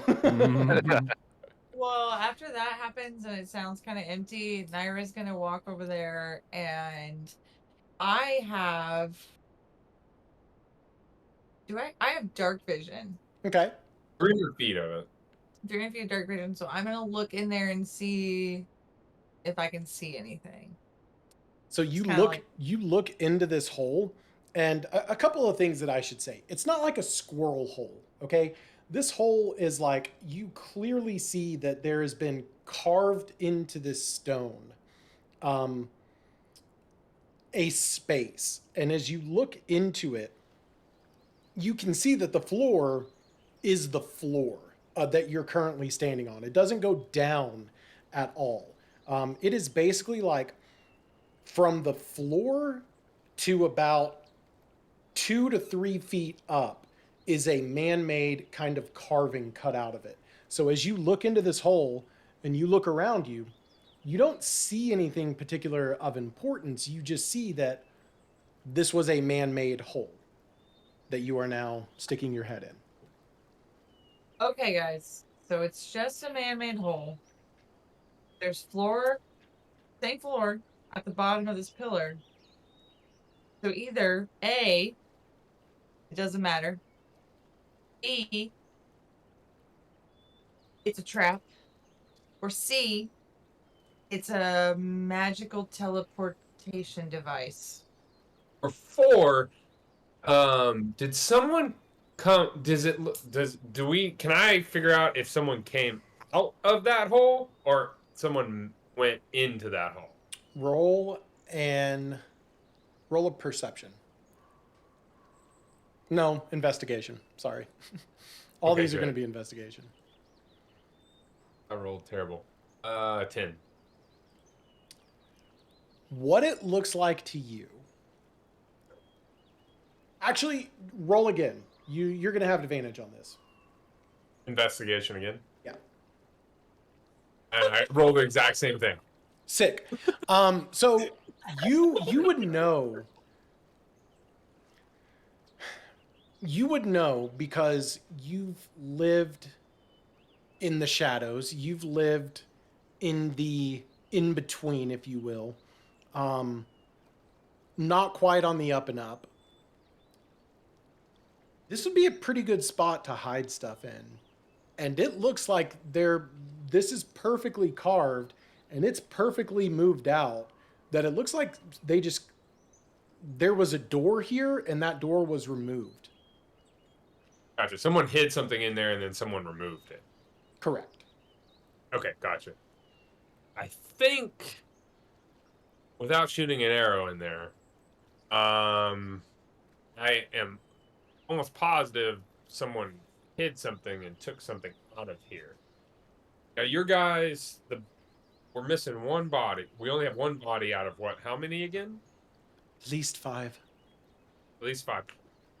Those other 4 had to go somewhere else and out the way they came. They went to the other pillar.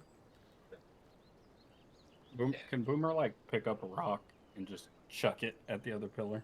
Like small? Absolutely. Roll an attack. You should shoot it. Y'all close your ears. We should just are all fucking bickering and you hear us boom. A 6. You throw the rock at the pillar and you fucking whiff. It is embarrassing. In fact, actually, it's Morro. Actually, Or something. roll Nira. Roll a dex saving throw. Okay. Wait, is that Nira? Who is that? Yeah. That's Nira. That's more.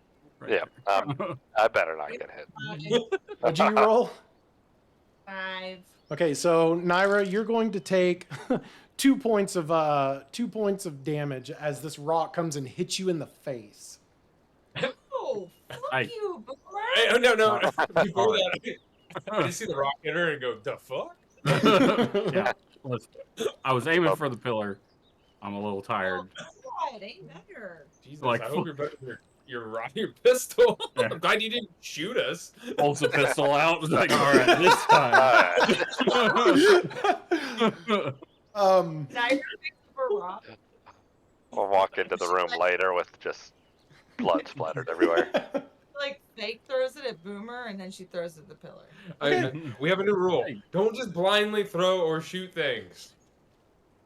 Naira, you're close enough. I'm not gonna make you roll for this. Like, you're gonna be able to hit that pillar.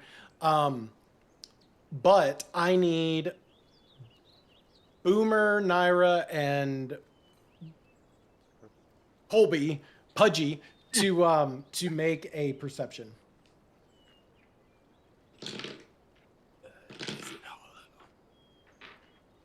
$11. Man, I'm not. Yes. Dude, my 16. dwarves are rolling 16. Okay, Naira. Yeah. Ooh, 19.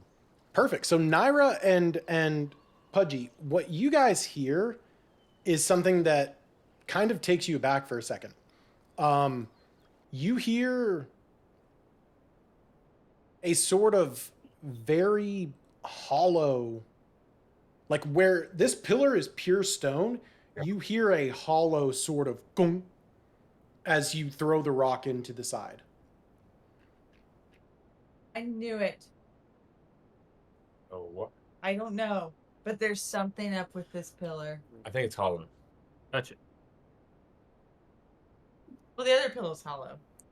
No, to the floor it is. We don't know this. Boomer, do you touch it? No.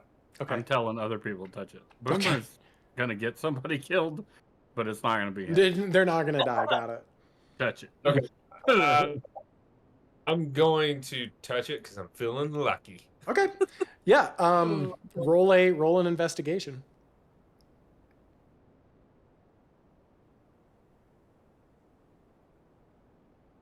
16.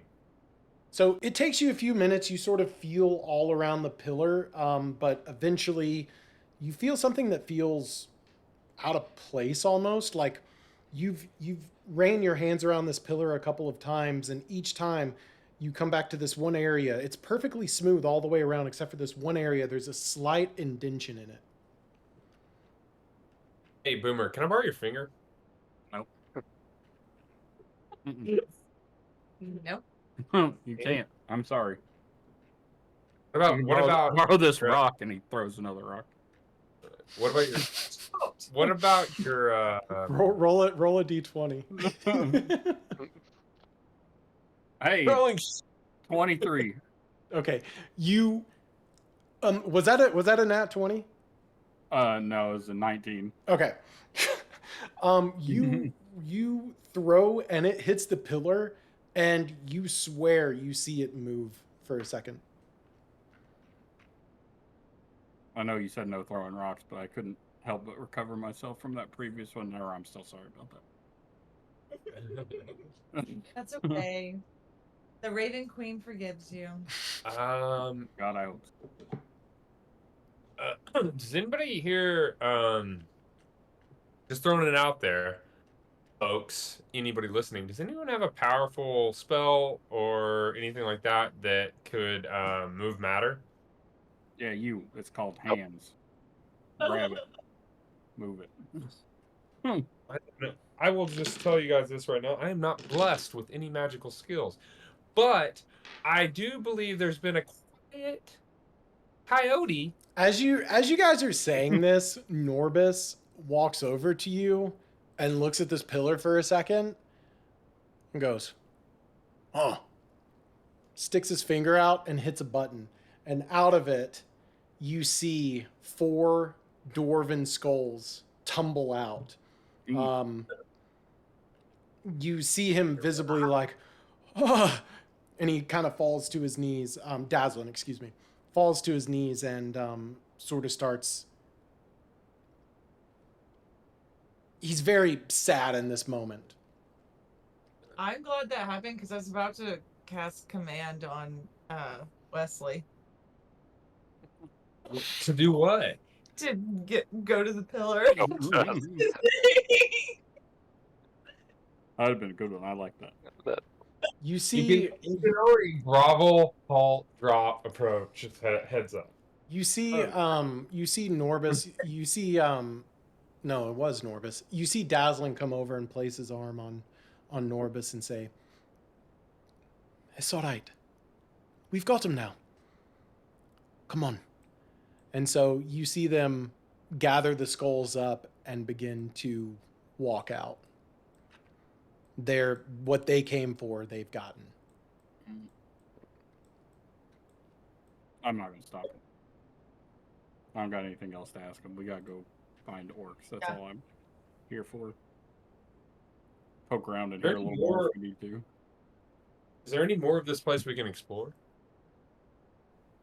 We haven't looked at this hallway. Oh, okay. If we can see it, it looks like there's a wall between. There's okay, so it's pretty weird. Mm-hmm.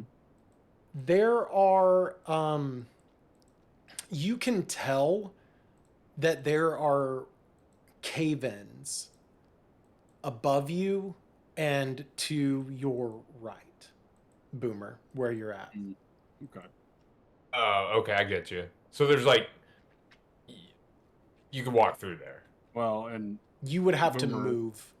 Boomer Stone to points to the walk through. one like behind him, and he's like, "I'm pretty sure there's a hallway then, because that room over there is just collapsed, but it looks like it led around."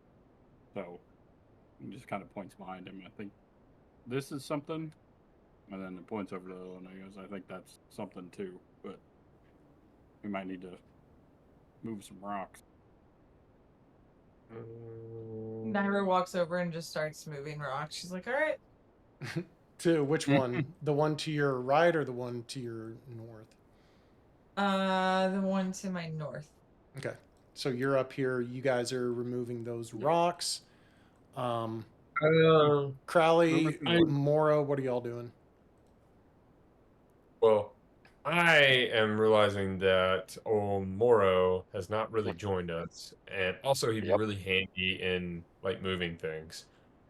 So I kind of like saunter back to where Morro is, and I'm like, "Hey, buddy, what you doing?" With that type of, I like just kind of annoyed more than anything else. And Nira But I and still don't say anything. Nira and Boomer are like, yeah, you two, yeah. we're both like, look at those brains. You can't see us all the way over here. We know what's going on. She saw you walk over to him. Yeah, they Boomer, would have like, seen you. Also is I trying to like I look at pull I look rocks at- for, like his size, like little ones. Just like, okay, yep, that one, nope. I listen to I look at Morro and I go, listen, yeah, you woke us up last night. Appreciate that, buddy. Kind of being an asshole, but also kind of joking with him. And yeah. Kind of say something. Or what's your response to that? The joking aspect does not come across to me whatsoever. Not just a dick. And I go, here, I know that sound that came out of you last night. I've woke up like that before too. And I know you're going through something. And I hate that for you. I do. I don't know you that well. And I'm sure it has to do with why you're after the Church of Bane. They leave a lot of folks like that. So just know that I understand where you're at, and you'll get through it.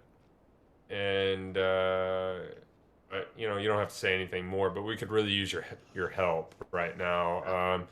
There appears to be some shit to move, and you're a lot bigger than I am, and that would be helpful. With that, I kind of look at him and I say, so what, all I am is a workhorse to you? With a little bit of joking to it. Like that, you can see I'm kind of like, wasn't completely serious. Yeah, and then all right, thank you. Well, I come back too. I'm like, yeah, absolutely. Hey, lovebirds, All right. you move rocks? Let's get to it. Thank you. I just kind of nod and I give him a tough but pretty firm pat on the back of, it's a thanks, but kind of also a, little annoyance still as well, but a thank you. Okay. As soon as they get over there and start like moving rocks or whatever, Boomer Yeah. like, oh, you guys are here. Hold on, I need to. And he like walks kind of away and like acting like he's all like fine, but he's like stretching real hard. Like, Cool. trying to- Go ahead and make a perception roll for me.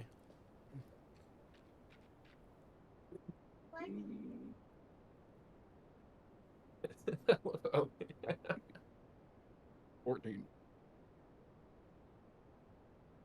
You, as you're doing your stretches, you kind of just open your eye and look over at the pillar where there was the skulls that fell out, and you notice that they didn't get everything out of there. I will wander kind of over, hurt, acting fine. Okay. What do I see in there? You look into the pillar and you see a small stone coffer. Grab it. Okay. You grab it. You pull it out with ease, like there's nothing restraining it or keeping it in there. Mm-hmm. Yeah. Look, I found some coffee. Coffer! Stone chest! As you guys are all moving rocks, I'm like, look, I found a prettier one, and I open it.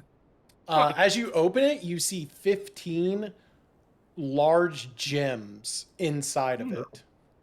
Hey, Oh my gosh. they're so pretty. So pretty. That's some good-sized gems. Do we know what kind of gems they are? Are they cut or uncut? They are uncut and they're various. They're of various colors. It's about 15 gems and they're worth about 10 gold piece each. But you'd have to obviously take them somewhere and sell them. So If my math tells me right, that's $150 in gold. Were you burping the entire time? Yep. That? Yeah. that's And impressive. I was literally Pudgy Henderson as he. It's about 150 gold. As you guys clear the rock, you get most of it removed, and you do see that there is now a like hallway to your north. Gotcha. All right. All right, so Nira goes in first. Okay, Nira goes in. Going in. You have light, so you can help Oh, us. I could. I'm gonna cast light. Okay. So we can see. Is it dark? It's dark, right? It's dark. It's a caved in. Yeah, like you're in the mountain. Nira knows that she has night vision, but not everybody else does. So she's going to be kind and cast light. What a kind. You cast light and immediately everything illuminates around you. You see like spider webs and strewn about rocks and dirt everywhere that you look. But yeah, as you enter the hallway, Nira, you can kind of see to your left and right a little bit, and you would see that to your left as you look down there, nothing much. It's just a caved in hallway, even more like it would take you much longer than it just took you to get through that little passage there. As you look to the right, you can't quite see all the way down, but you definitely see that there's more, like there's more hallway as you go down that way. Okay, so guys, over here it looks way worse. So I say we go right. That's fine. Hey, can you? I don't like always. I don't trust them. Can you mind me? Let me like take the lead. Just keep that light going. But I'm gonna check for traps, and or yeah, any kind of traps. So you want to go first and check for traps, but you wouldn't put your finger in the column? Well, Wouldn't that have been a trap? I felt lucky. You felt lucky to not put your finger in the trap? That's how that. I'm just saying, like, there's times I feel okay about things, and I don't feel okay about this in this particular moment. And That's with anxiety. a little bit, and I live with it. But you haven't. Trust me, I haven't made it this far without being a little anxious. So yeah, I would like to take the lead. I mean, you can take the lead, that's fine, but I want to take the very back, if that's the case. But I prefer Oh, no, by all means, please take the lead, sir. Well, I'm just saying this is for. I'm pretty good at finding traps. Like, I'm pretty good at it. Well, if you fuck up, that's on you. Okay, well, it's kind of, yeah, like, Like, yeah, it is on me. So, Yeah. shall we? Boomer walks up behind Nira as she says that and goes, "Don't worry, if he fails on these, can't find the traps, the Raven Queen will get him, and then we can go on. It'll be all right." You're so Just true. Bless. Bless him. So I am walking down this hallway with Nira's light because I need it because I don't have dark vision. Okay. Right behind you. I'm Okay. like breathing down your neck. And- Upset. In front of you, as you are making your way very cautiously, with Nira very cautiously behind you, and Boomer cautiously behind her, and Morro just fucking off much further back. Yep. You see what appears to be a doorway that is intact at this point. Yeah, I check it. sure, Is it unlocked? it is. And I, with everyone behind me, I can't move my character. Hey, I found. Oh yeah, Brian was moving them. I thought found a door. I'm gonna open it. Everybody good with that decision? That's what Yep. we're here for, Okay. sir. So I open the door sneakily. Leader. Sneakily. Do I need to hide to sneakily do it? You would have to make a stealth. What Or are you actually, it doing, would be a Jake? sleight of hand. I made Oh, this yeah. one. This is Let's one. do a slide Oh, that's for me. That one's mine. Mm-hmm. or stealth. Yeah, whatever. Oh, Ooh. 25. Nat 20 Is- plus On 5. sleight of hand, Stealth.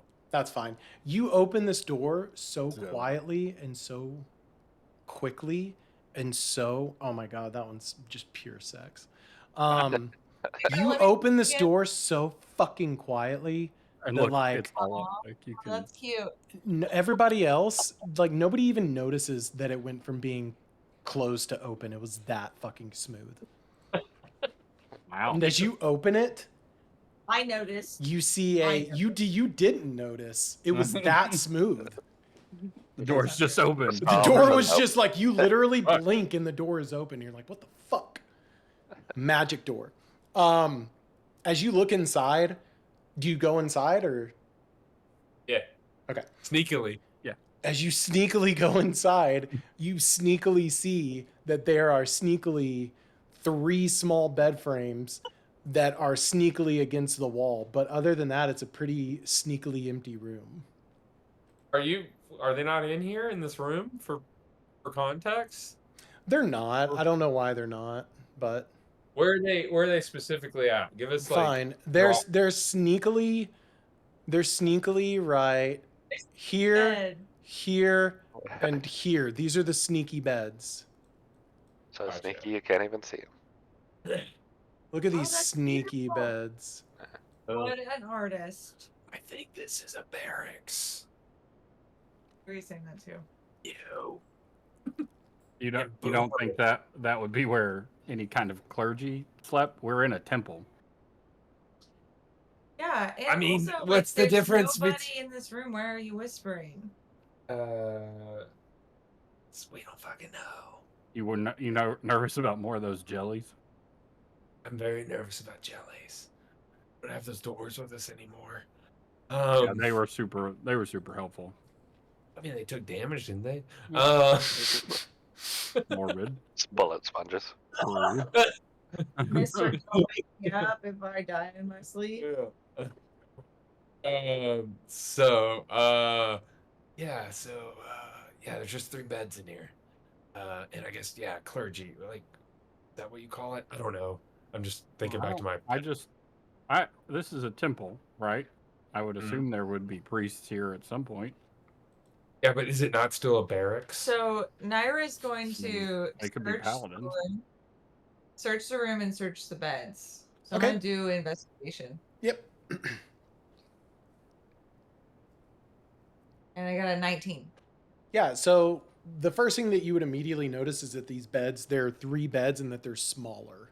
They're definitely made for smaller folk, like a dwarf, perhaps. And so You're medium. they are medium-sized beds for dwarves. They're short and chunky beds. Short and chunky beds. Dazzlin and Norbus would have a field day in these beds. Gross. Listen, don't judge their lifestyles.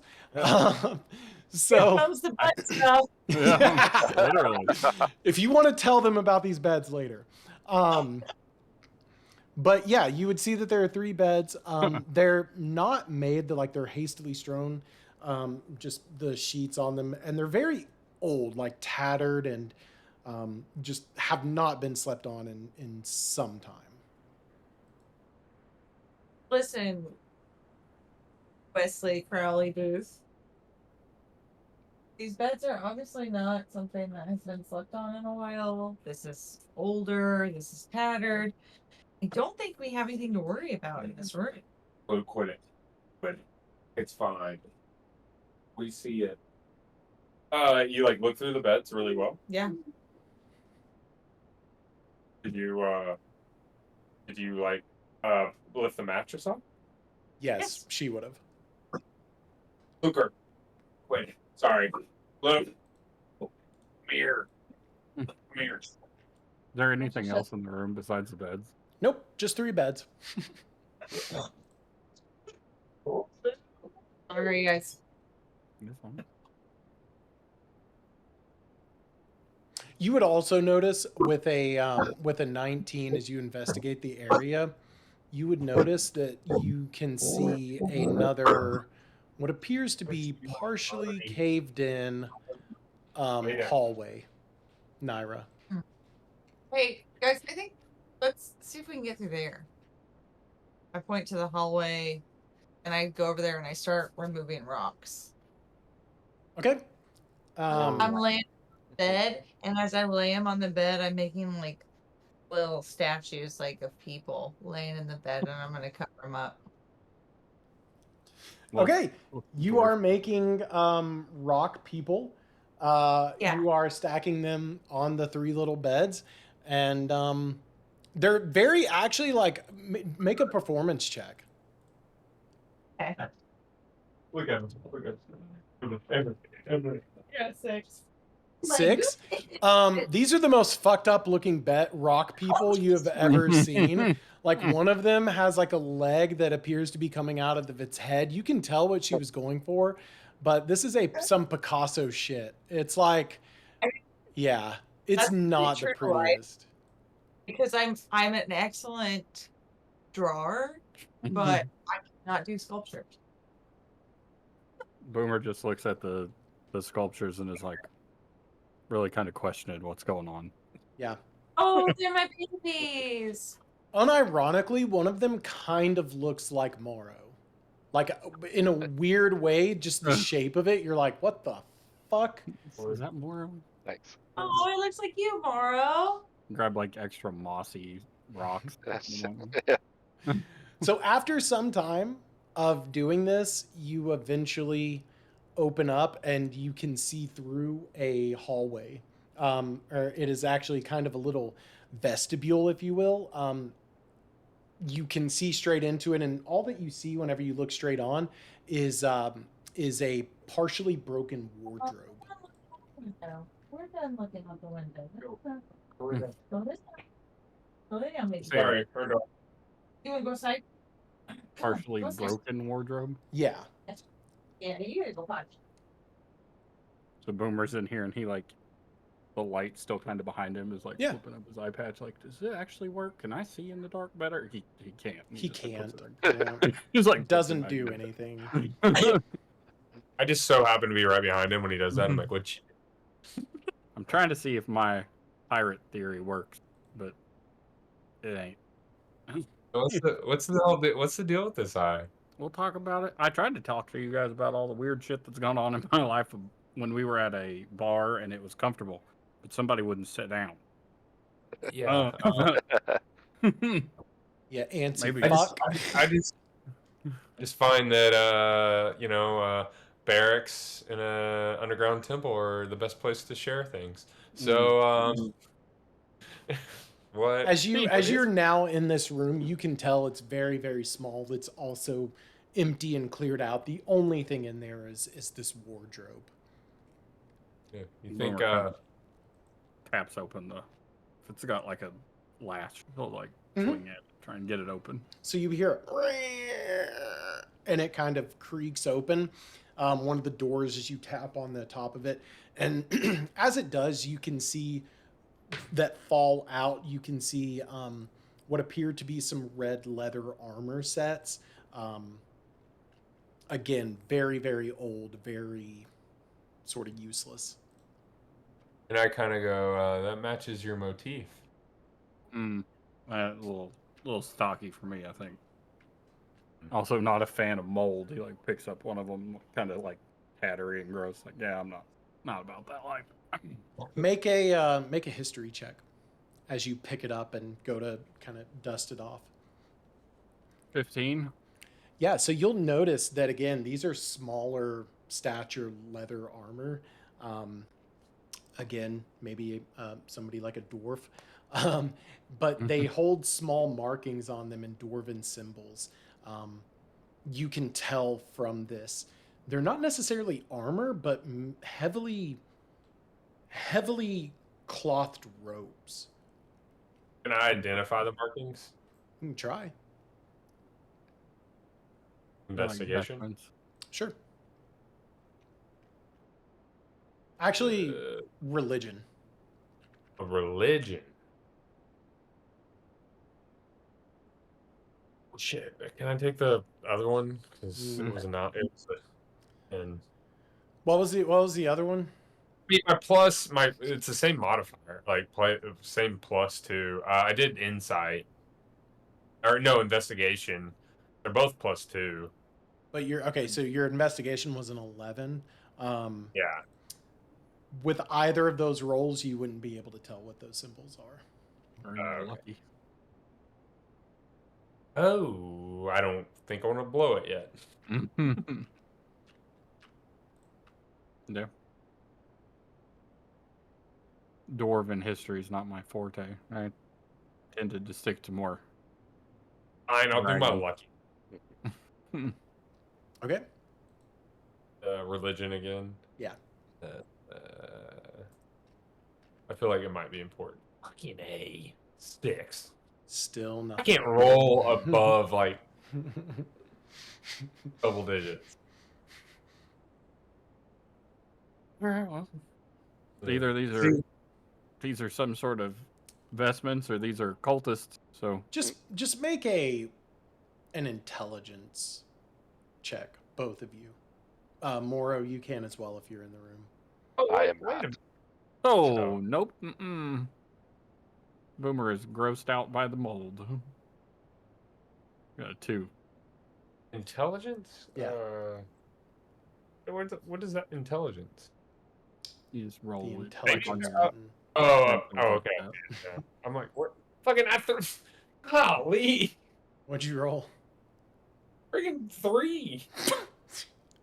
I accidentally did a 17 religion check on accident between those.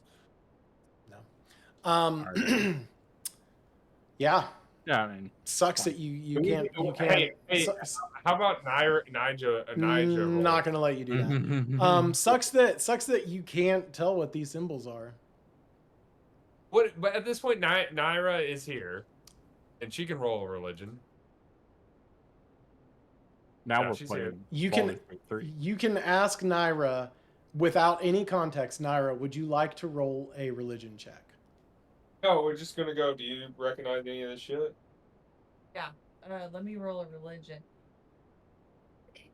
It's like An 18. I do recognize some of it. You would recognize that these dwarven symbols match the symbols that you saw earlier. Beyond that, you can't really piece it together, but you can piece together from what you have gathered in the temple that the symbols that you saw earlier, this is a temple to Abbathor. You can guess that they have some connection to Abbathor. Also, go ahead and make an intelligence check for me. There. 13. Psst. There are dwarven scholars right outside the fucking temple that if you brought that to them, they could probably tell you what it means. Did they stick around? I assume they left. I thought they You left saw too. them leave the temple. That's true. Bring them back. Okay, so let's What are we looking at? just these robes. You should hold on to them for us to show these guys though. Do I look like a fucking mule to you? No, but Morro does. Morro, you want to grab them? I'm just playing. Morro, from what I can I tell, don't- is not even in fucking like Yeah. earshot of y'all. Like Morro. No, I'm not. So Nira Goes takes through the hallway. Or unless Nira- it's a perfect echo. I hear that. Nira walks back and finds Morro, and she takes the robes, and she's like, "Listen, we found these in this room. They are something to do with the dwarven god Abbathor, and there's some priest outside that might be able to tell us more about this. Would you mind holding on to these, and maybe we could go talk to them later, or you could go talk to them now?" What am I, a fucking pack horse? Yes. Oh my god! What's up with No, I actually say I expected, Booth to treat me as a I'm only minion. asking.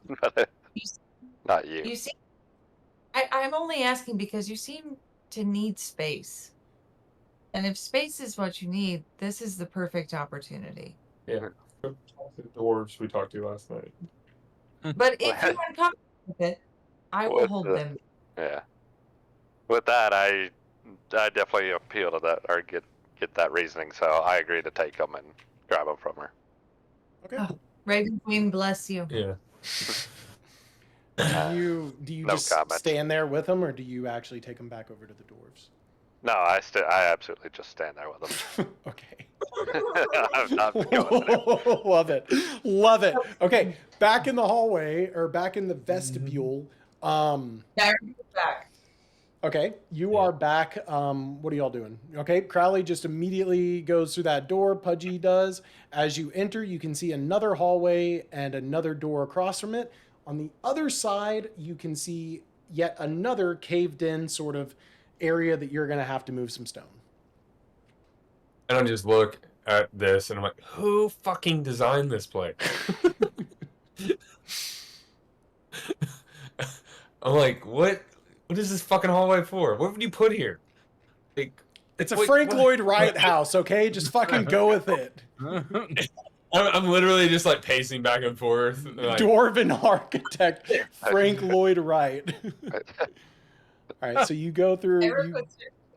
Do you go puts through her that hands door? on- Oh, yeah, I'm like, hey, I'm getting ahead of y'all. You gonna catch up?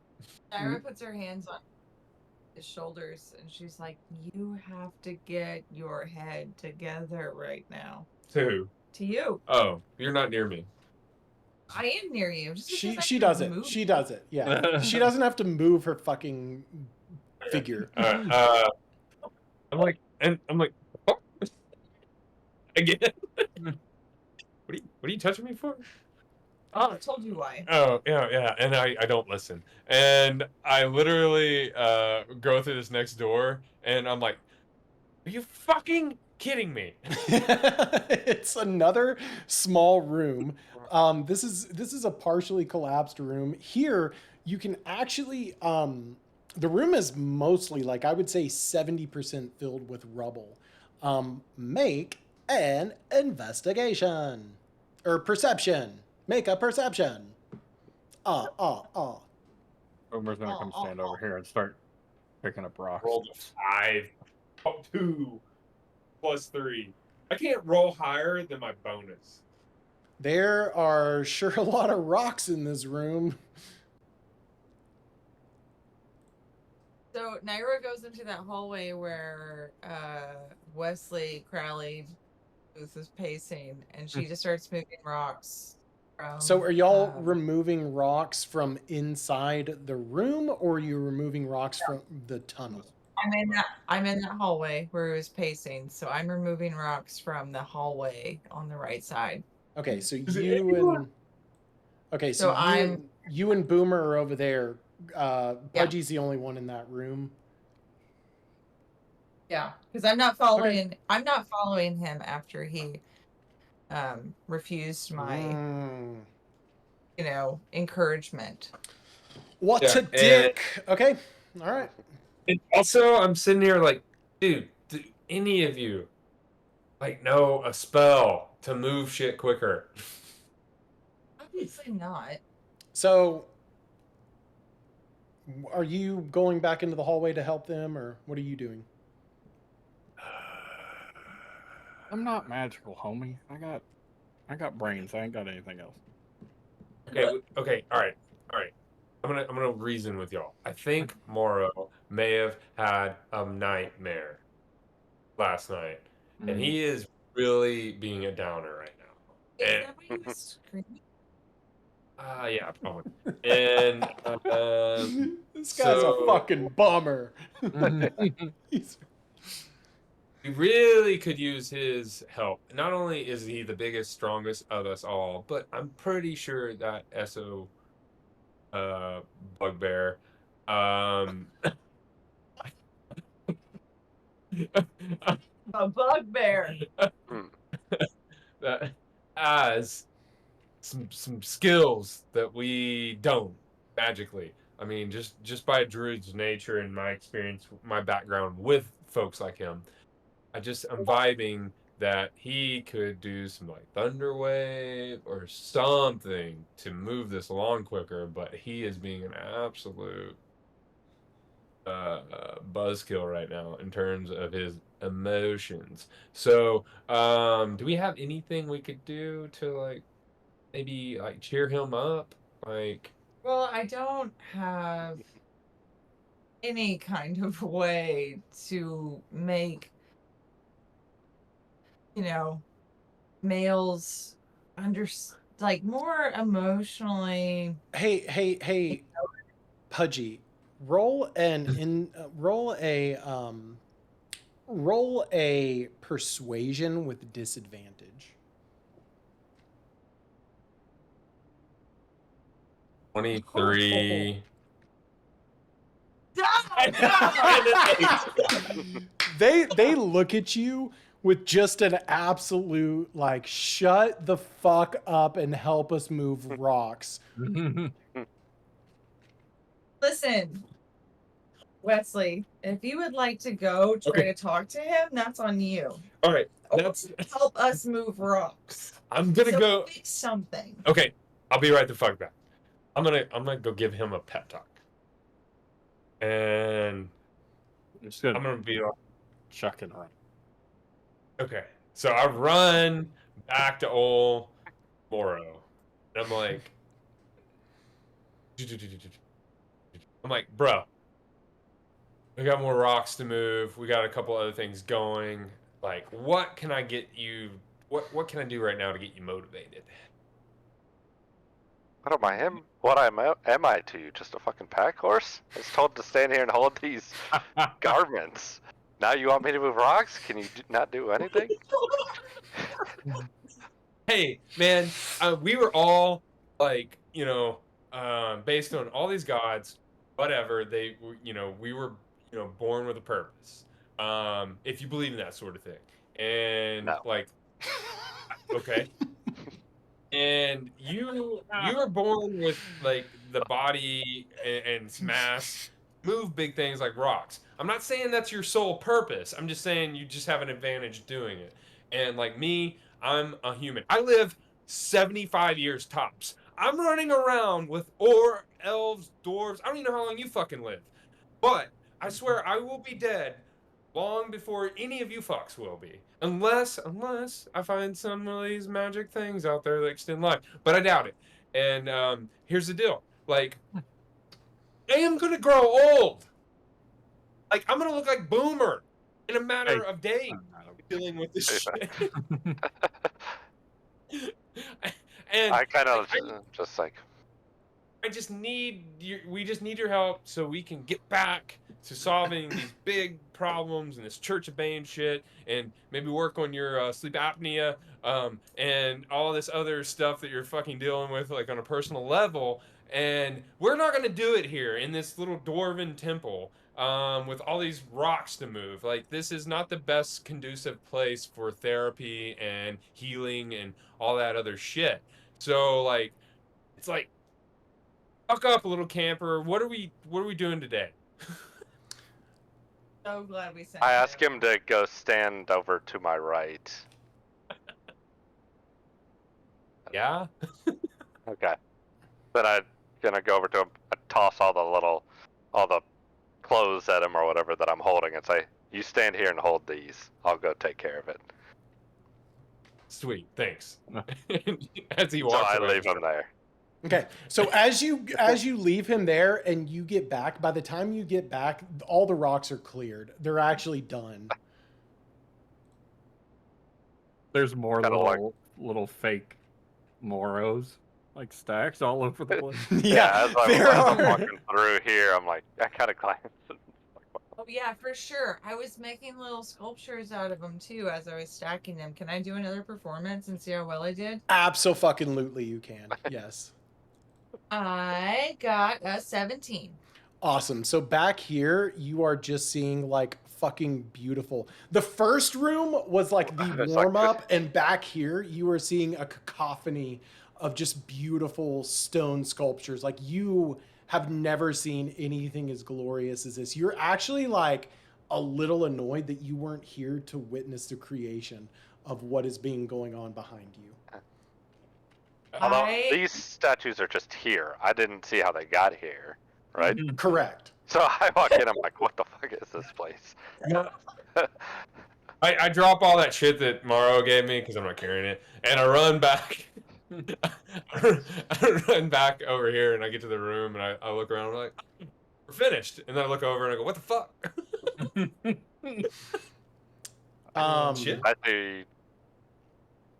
And Hey, I man, go they're and like, what? I give them the Raven Queen's blessing. Okay. We had artiste among us.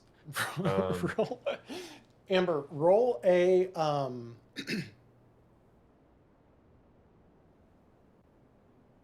roll a religion check. Actually, no, I'm trying to think about this. This is really funny to me. Hold up. I got to think about what I want to do. Okay, Amber, this is going to be really tough. I want you to roll a religion and roll a performance. Religion is 12. Performance is 16. Okay. So as everybody comes in and they're like, oh, this is amazing. As you pray to the Raven Queen, you, for a second, hear something and glance over, and for a half a second, you see one of the rock structures that you've created almost look like it comes to life, but then it immediately crumbles and dies. Aww. My baby. It's like What? Linda from Bob's Burgers. That's exactly what I was baby. Oh, poor baby, Bobby. Oh, Bobby! Okay. So yeah. You unfortunately don't make a little rock, buddy. Oh, well, I tried, and next time I'll do better. Every room I get better. You can start Okay. clearing shit out in this room. See how you do. That's true. You have at least 2 other areas that you have seen that need clearing out. So Yeah. All right, let's move on. Let's go to the next room. all right. Oh, hey, Morro's here. Wait, what happened? What happened to the clothes? I took him to the dwarves. You took them to the dwarves. Yeah. What'd they say? They didn't know. They didn't know. No, they were stumped. Roll a deception.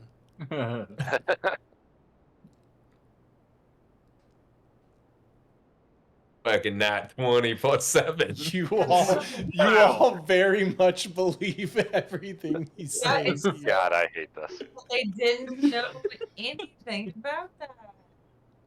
That just means they're really old. Maybe we should take them somewhere and sell them. Yeah, Yeah. maybe. So sorry that you had to go through all that. Thank you for doing that. Yeah, you guys are welcome. I was really quick about it. Hmm. All right, You were. Probably let's pretty go. normal. All right. So you all are so far are just crammed in this tiny hallway. Is there like a Nobody's door? There's a door. Pushes it open.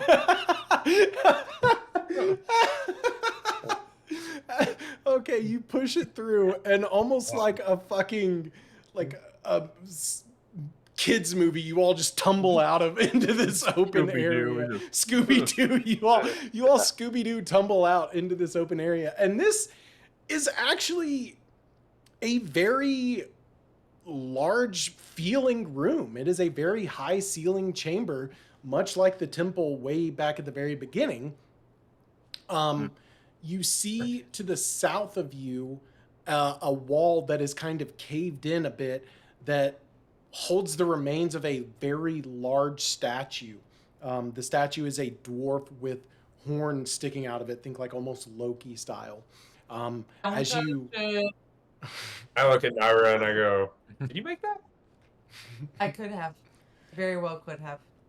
and as Good for Nira you. looks up at the statue, she notices that it has a crooked smile and smiles greedily at its hands, which in its hands hold a large, very large green cut gem. Ooh, shiny. And I'm gonna walk up to that green cut gem. Can I say really quick before you say that? Yeah. Can I say that I have about 15 more minutes Yeah. before I have to get off? So I walk up to the green cut gem and I go, "Don't mind," No, You, because I'm feeling lucky. okay, no. make a A lot of hand. Actually, let me just ask this. Nira, are you trying to stop him from grabbing it? Yes, I see his little grubby hand Okay, reach so- up there. Nira, make a strength roll, and Pudgy, make a dexterity saving throw. Oh god, I got a 5. And I got a 19. Okay, so Nira, you reach for him to stop him from grabbing this gem, and you just completely whiff. It doesn't even matter. He just kind of slides out of the way and just reaches for the gem, grabs the gem. You hold it in your hand, and as you look at the gem, I need Nira and Pudgy to make dexterity saving throws.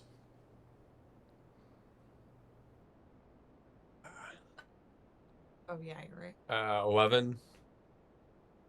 And mine is 11. 11. Okay, so this is gonna hurt. As you reach for the gem, or as you hold the gem in your hand, you see it sort of has this green lustrous glow around it that all of a sudden, once it enters your hand, that luster Hey, fades. Can I use lucky there? Do you have another lucky? Yeah, I've got 2 more. You didn't tell me you were gonna use lucky, so I'm gonna say you can't use lucky at this time. You have to immediately, once you roll it, you have to immediately say you're gonna use your lucky. I didn't know 11 was bad. You gotta do it beforehand. You can't. You, I mean, it's just Yeah. Doesn't usually says matter. you can't know the outcome. of yeah, the roll. exactly. So that green luster goes away, and as you look up, you see the statue in front of you that you've seen for all of about 5 seconds start to slowly crumble and fade away, and you swear you hear a laugh as it does, and all of a sudden, that green gem that's in front of you explodes. So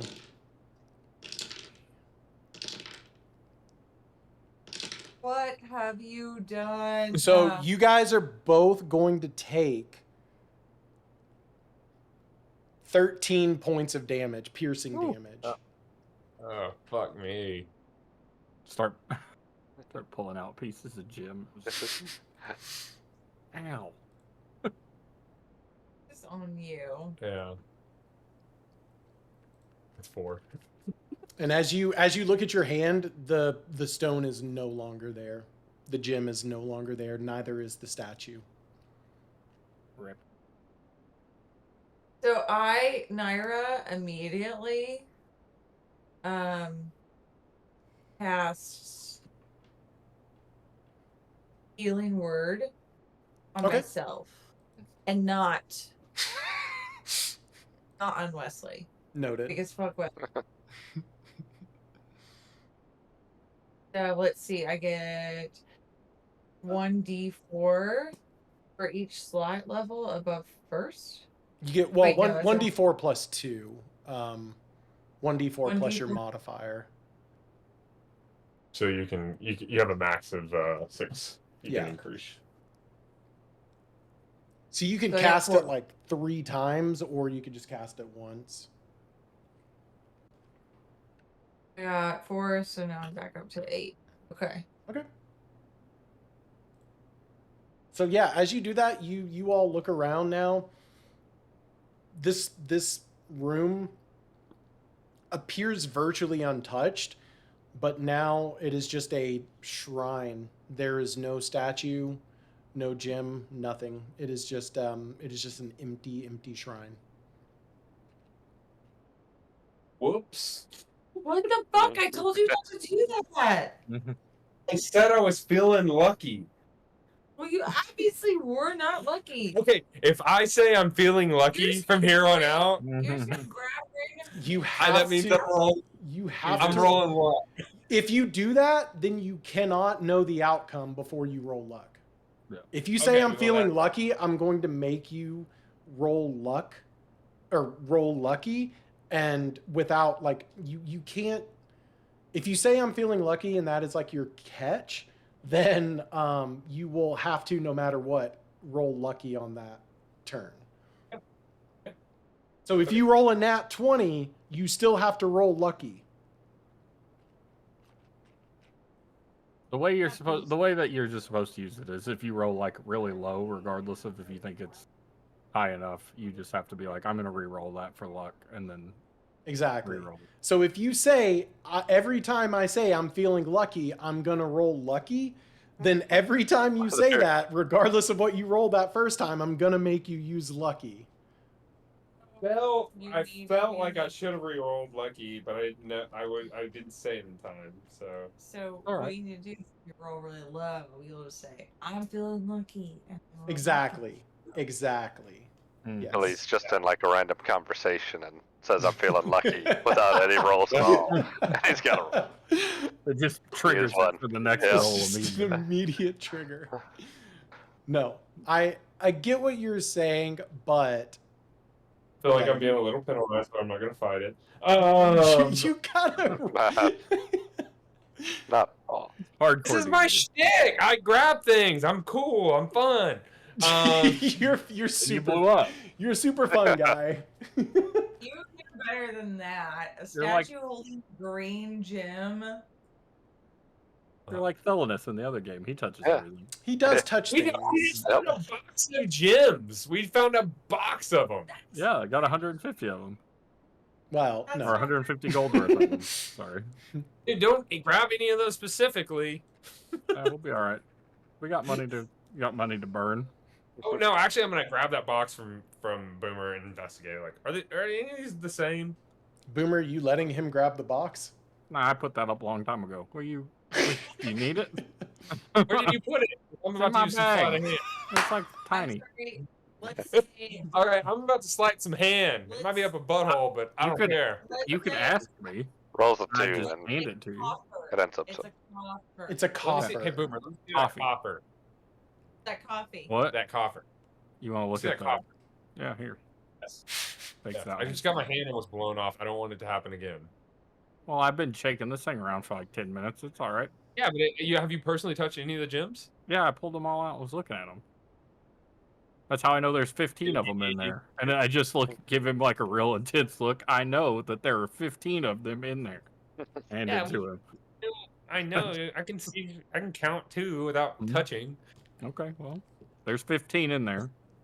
I feel like we're about to have to roll initiative. So do you guys want to call it or what? Well, I need health. Yeah, you do because you grabbed something and now we're both fucked. But So are you guys just like leaving the chamber area, the shrine? Boomer's gonna draw a symbol of the Raven Queen in the middle of the floor before he walks out.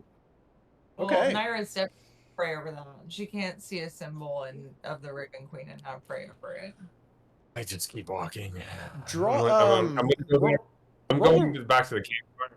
I'm taking a short rest. Oh. I see. God, I always keep forgetting his name because he's had so many. I see Wesley walk out with some kind of charring and maybe some shards kind of stuck in it. Some kind of chuckle. Little skin missing. Looks like it blew up a firework in his hand. Exactly. And then we get back to the main room, and I see those fucking linens lying there, that clothing, and I'm like, what the I thought you said that you took this to the priest.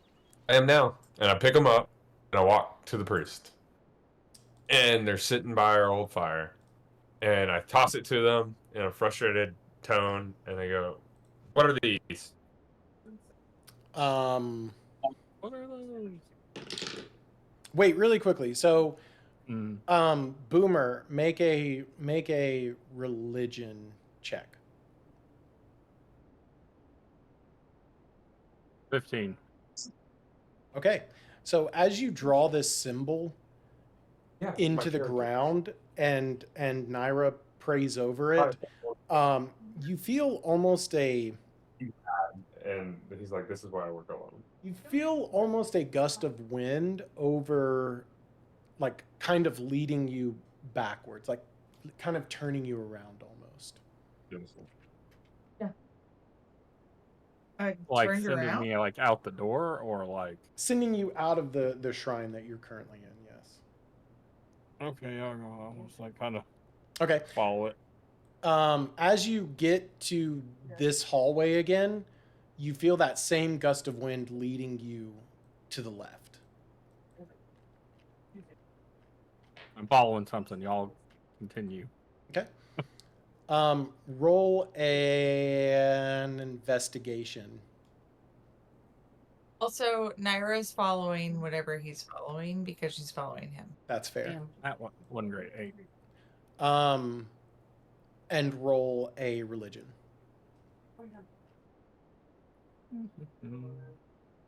Less 4. Kind of lost it. The wind sort of swirls around and then dissipates out of the room. I feel like there should be something in here. Do we need to clear more rocks? Nira notices that there's like a feeling that he had. Yeah. He can kind of feel it too. And so I'm gonna roll a religion and see if I can notice anything. Okay. And 9, so go ahead and roll an investigation as well. okay. That is a 9. You see that he was led here, and you see the wind that you felt sort of dissipate in this room. Okay. That's weird, right? That was... What was that? I drew like a little symbol of the Raven Queen in there because that, didn't have a shrine to anybody else, so why not? But I feel that she's in it present. this way. Yeah, it was definitely something in here that she was trying to lead us to. I don't know if I got it, Should we pray? Should we meditate? Maybe. You still got that because Boomer gave you like like a necklace, basically, of like the Raven Queen. You still got that? Yeah, and then she lays it out, and then she cuts her hand open and pours her blood over it, and then they can meditate. Sacrifice. So, as Boomer's you like, as you do this, it takes some time, and you sit in meditation for a good 30 or 40 minutes or so. Boomer at this point is like standing. Are you meditating or are you waiting? I think he like gives it for like the first like 15. Okay. He's like fine, and then like after that, he's like fidgeting with the stuff that he has. Just Okay. like, So it takes you, Fitted. yeah, it takes you a good 40 minutes or so. But Nira, finally, you feel almost empowered again. And go ahead and make a another investigation check.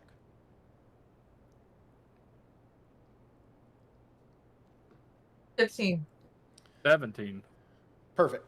So, with this new like found sense of divinity guidance, you feel again this swirl around you, and you see this gust of wind leading down to a pile of rubble, and within that rubble, you see the wind sort of flutter a piece of red cloth. He's like, and like So grabs it's like it's stuck to under a rock, and it's like fluttering, trying to like underneath a rock, like it's pinned down, so you can see it Oh, sticking I out thought it fluttering.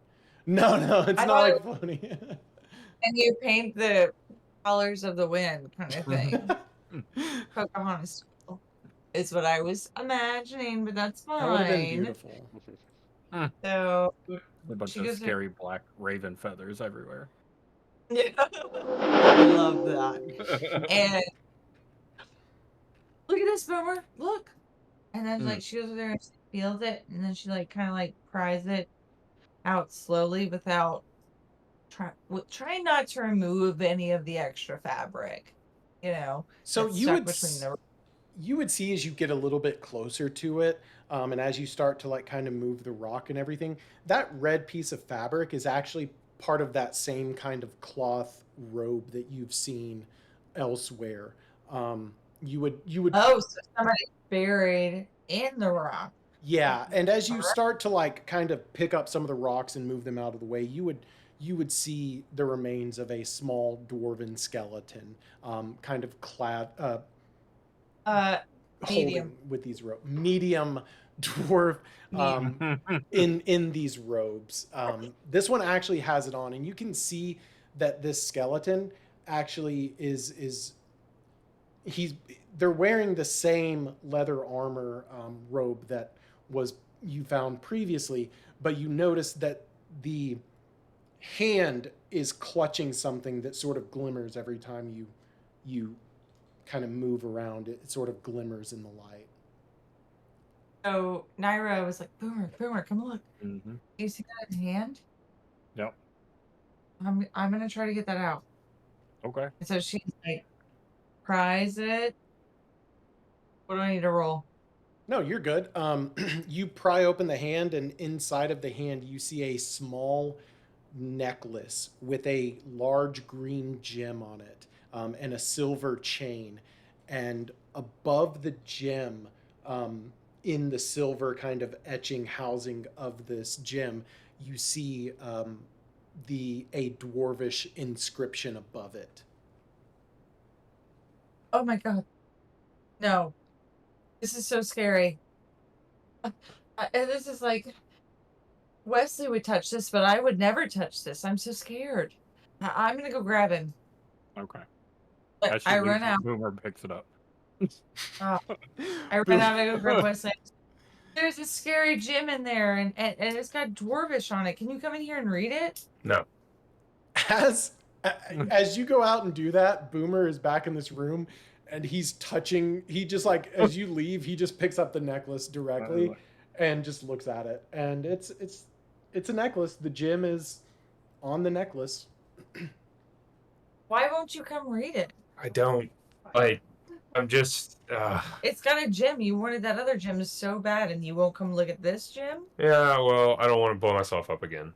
You didn't blow But- yourself up in the first place. You About blew up that the time. statue. Boomer shows up. He's like, "Look, that's what it looks like." Oh, Raven Queen, bless you, Boomer. Thank you. So, Mhm. Can so you read this? And Pudgy, you would know that this is the almost identical looking gem to the one you just touched and exploded, but it's not doing anything to Boomer as he holds it. Um, And you just can kinda- see a small inscription on it that appears to be dwarvish. okay. You read that? Yeah, I read it. And what does it say, Bri? Yeah, so it says so imagine a gem with like in a silver housing, and on the top it says greed is good, and on the bottom it says my home for you.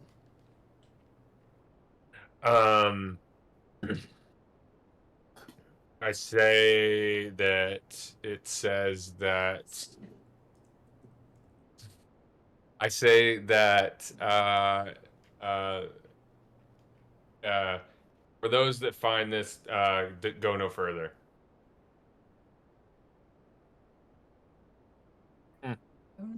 further, but it's a necklace. You take it with you everywhere you go. You think it's just hanging on a wall? I think that wherever that was at, it's a warning not to go any further. We should probably listen. So we should just leave it where we found it? You can take it with you at this point. That seems pretty safe. I just think wherever you found it, wherever it is from, don't go further. So Nira snatches it from Boomer real quick and takes it over to the elders or the priests or whatever. She's like, what does this say? Really quickly, they're just dwarven scholars. I don't know where you guys got priests, but Robes. The robes. oh, the robes. They've got a pile of robes. You all of a sudden started calling them priests. I'm like, where the fuck did this come from? Well, you never corrected us. I didn't. It was funny. They would look at it and say, it says, greed is good, my home for you. Knew he was fucking lying. Huh. What does that mean? Do I know what it means? I mean, you can all pretty much kind of put it all together. Abbathor is the god of greed. This is a temple built to Abbathor. The priests were worshippers of Abbathor. And, I mean, I would say, anybody who wants to go ahead and make an insight check.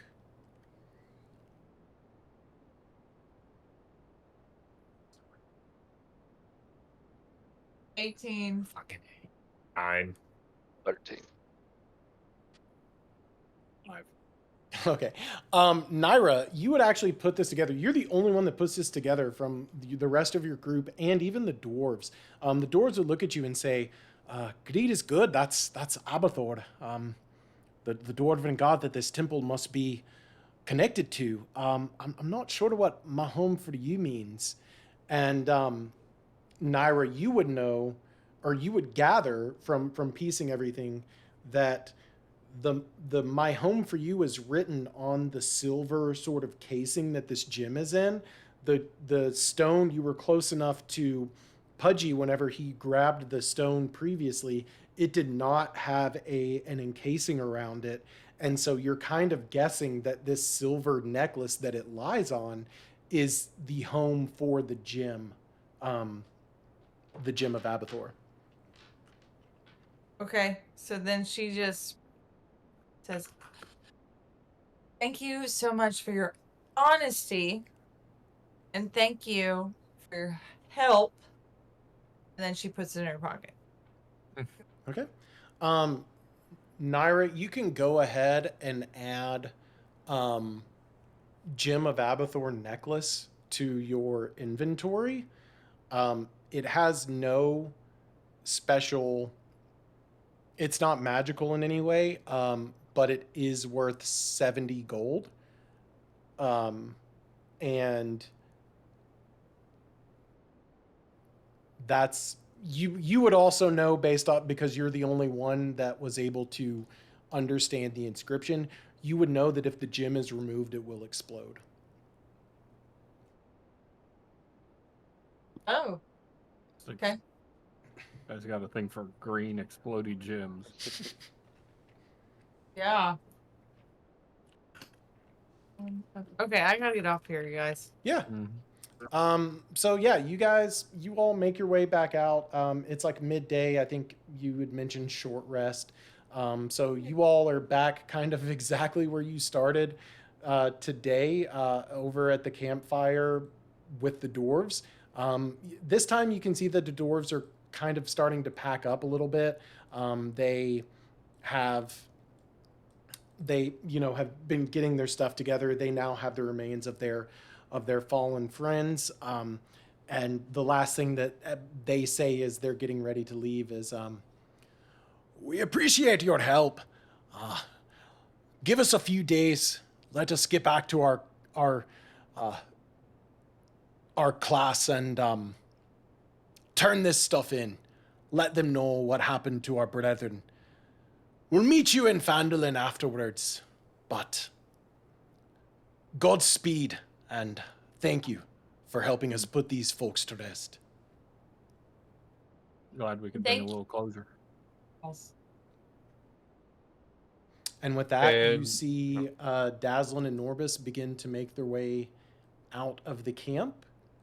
I'm assuming... As they're leaving the camp, I run after them very Okay. quickly. And I talk to them again in Dwarvish. Okay. And I try to get out of view of everyone else, and I pull out my Hammerschmidt amulet, and I show it to them, and I go, "Do you know of any Hammerschmidts near here?" They pause and look at it for a minute, and they say, "I've not heard the Hammersmite name in many years. Shame what happened to their boy. Name I can't recall. But not heard of many in these parts, but if you go a bit east, I'd say you might run into a few. I know that there were some up in... Ooh, shit. Hold please. Hold please, as I am bad and did not pull up my map. GD, I don't know where my map is. Oh, I think it's on... So sorry. Oh my gosh. You got this. We're almost done. So Okay, yeah. Last we heard, there were a few up over in Shelltown to the east. You might check there. Gotcha. Thank you for your help. And again, you're trying to say something like poetic, but you are. you got it in you. Just find it. Yeah. Dig deep. Yeah, you guys don't hear me. You're some of the finest warriors I've ever fought next to, and I tell them that as they leave. And So, you guys have already processed your short rest. Okay. Go ahead and process your short rest. This has taken a minute at the camp and everything. As you say that to them, they kind of give you a nod of acknowledgement and walk away, or begin to walk away, and you begin to walk back towards the rest of your group. And as you do, about 5 more minutes go by. They're probably outside of the gates now. And the last thing you hear as you're walking back towards everyone else is, "Bloody hells!"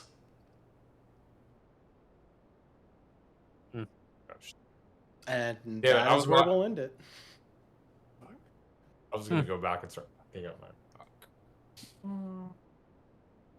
Hey, Can we do something real quick? Because I wanted to walk back at that point Okay. and start packing up my bedroll as if I'm leaving. Okay, with this gonna Sure. wait till next. So. Sure, you would go back, pack up your bedroll, and now you're walking back towards the entrance. Okay. Nobody's stopping you. Yeah, I guess no one's stopping me. Yeah. Does anybody There's want no to really- try and stop him from leaving? This session, I'm tired. I have to go to bed. Okay. Okay, you are Colby. We'll say for point of reference, you're only about there. Okay. Hey, how do we process a short rest again? What is it? We already did it. I know, but my health You, didn't go you back just up. click the short rest. Your health doesn't go. You have to roll a hit die. Yeah, you would have to. Yeah, What do I roll? your hit die. Whatever your hit die is.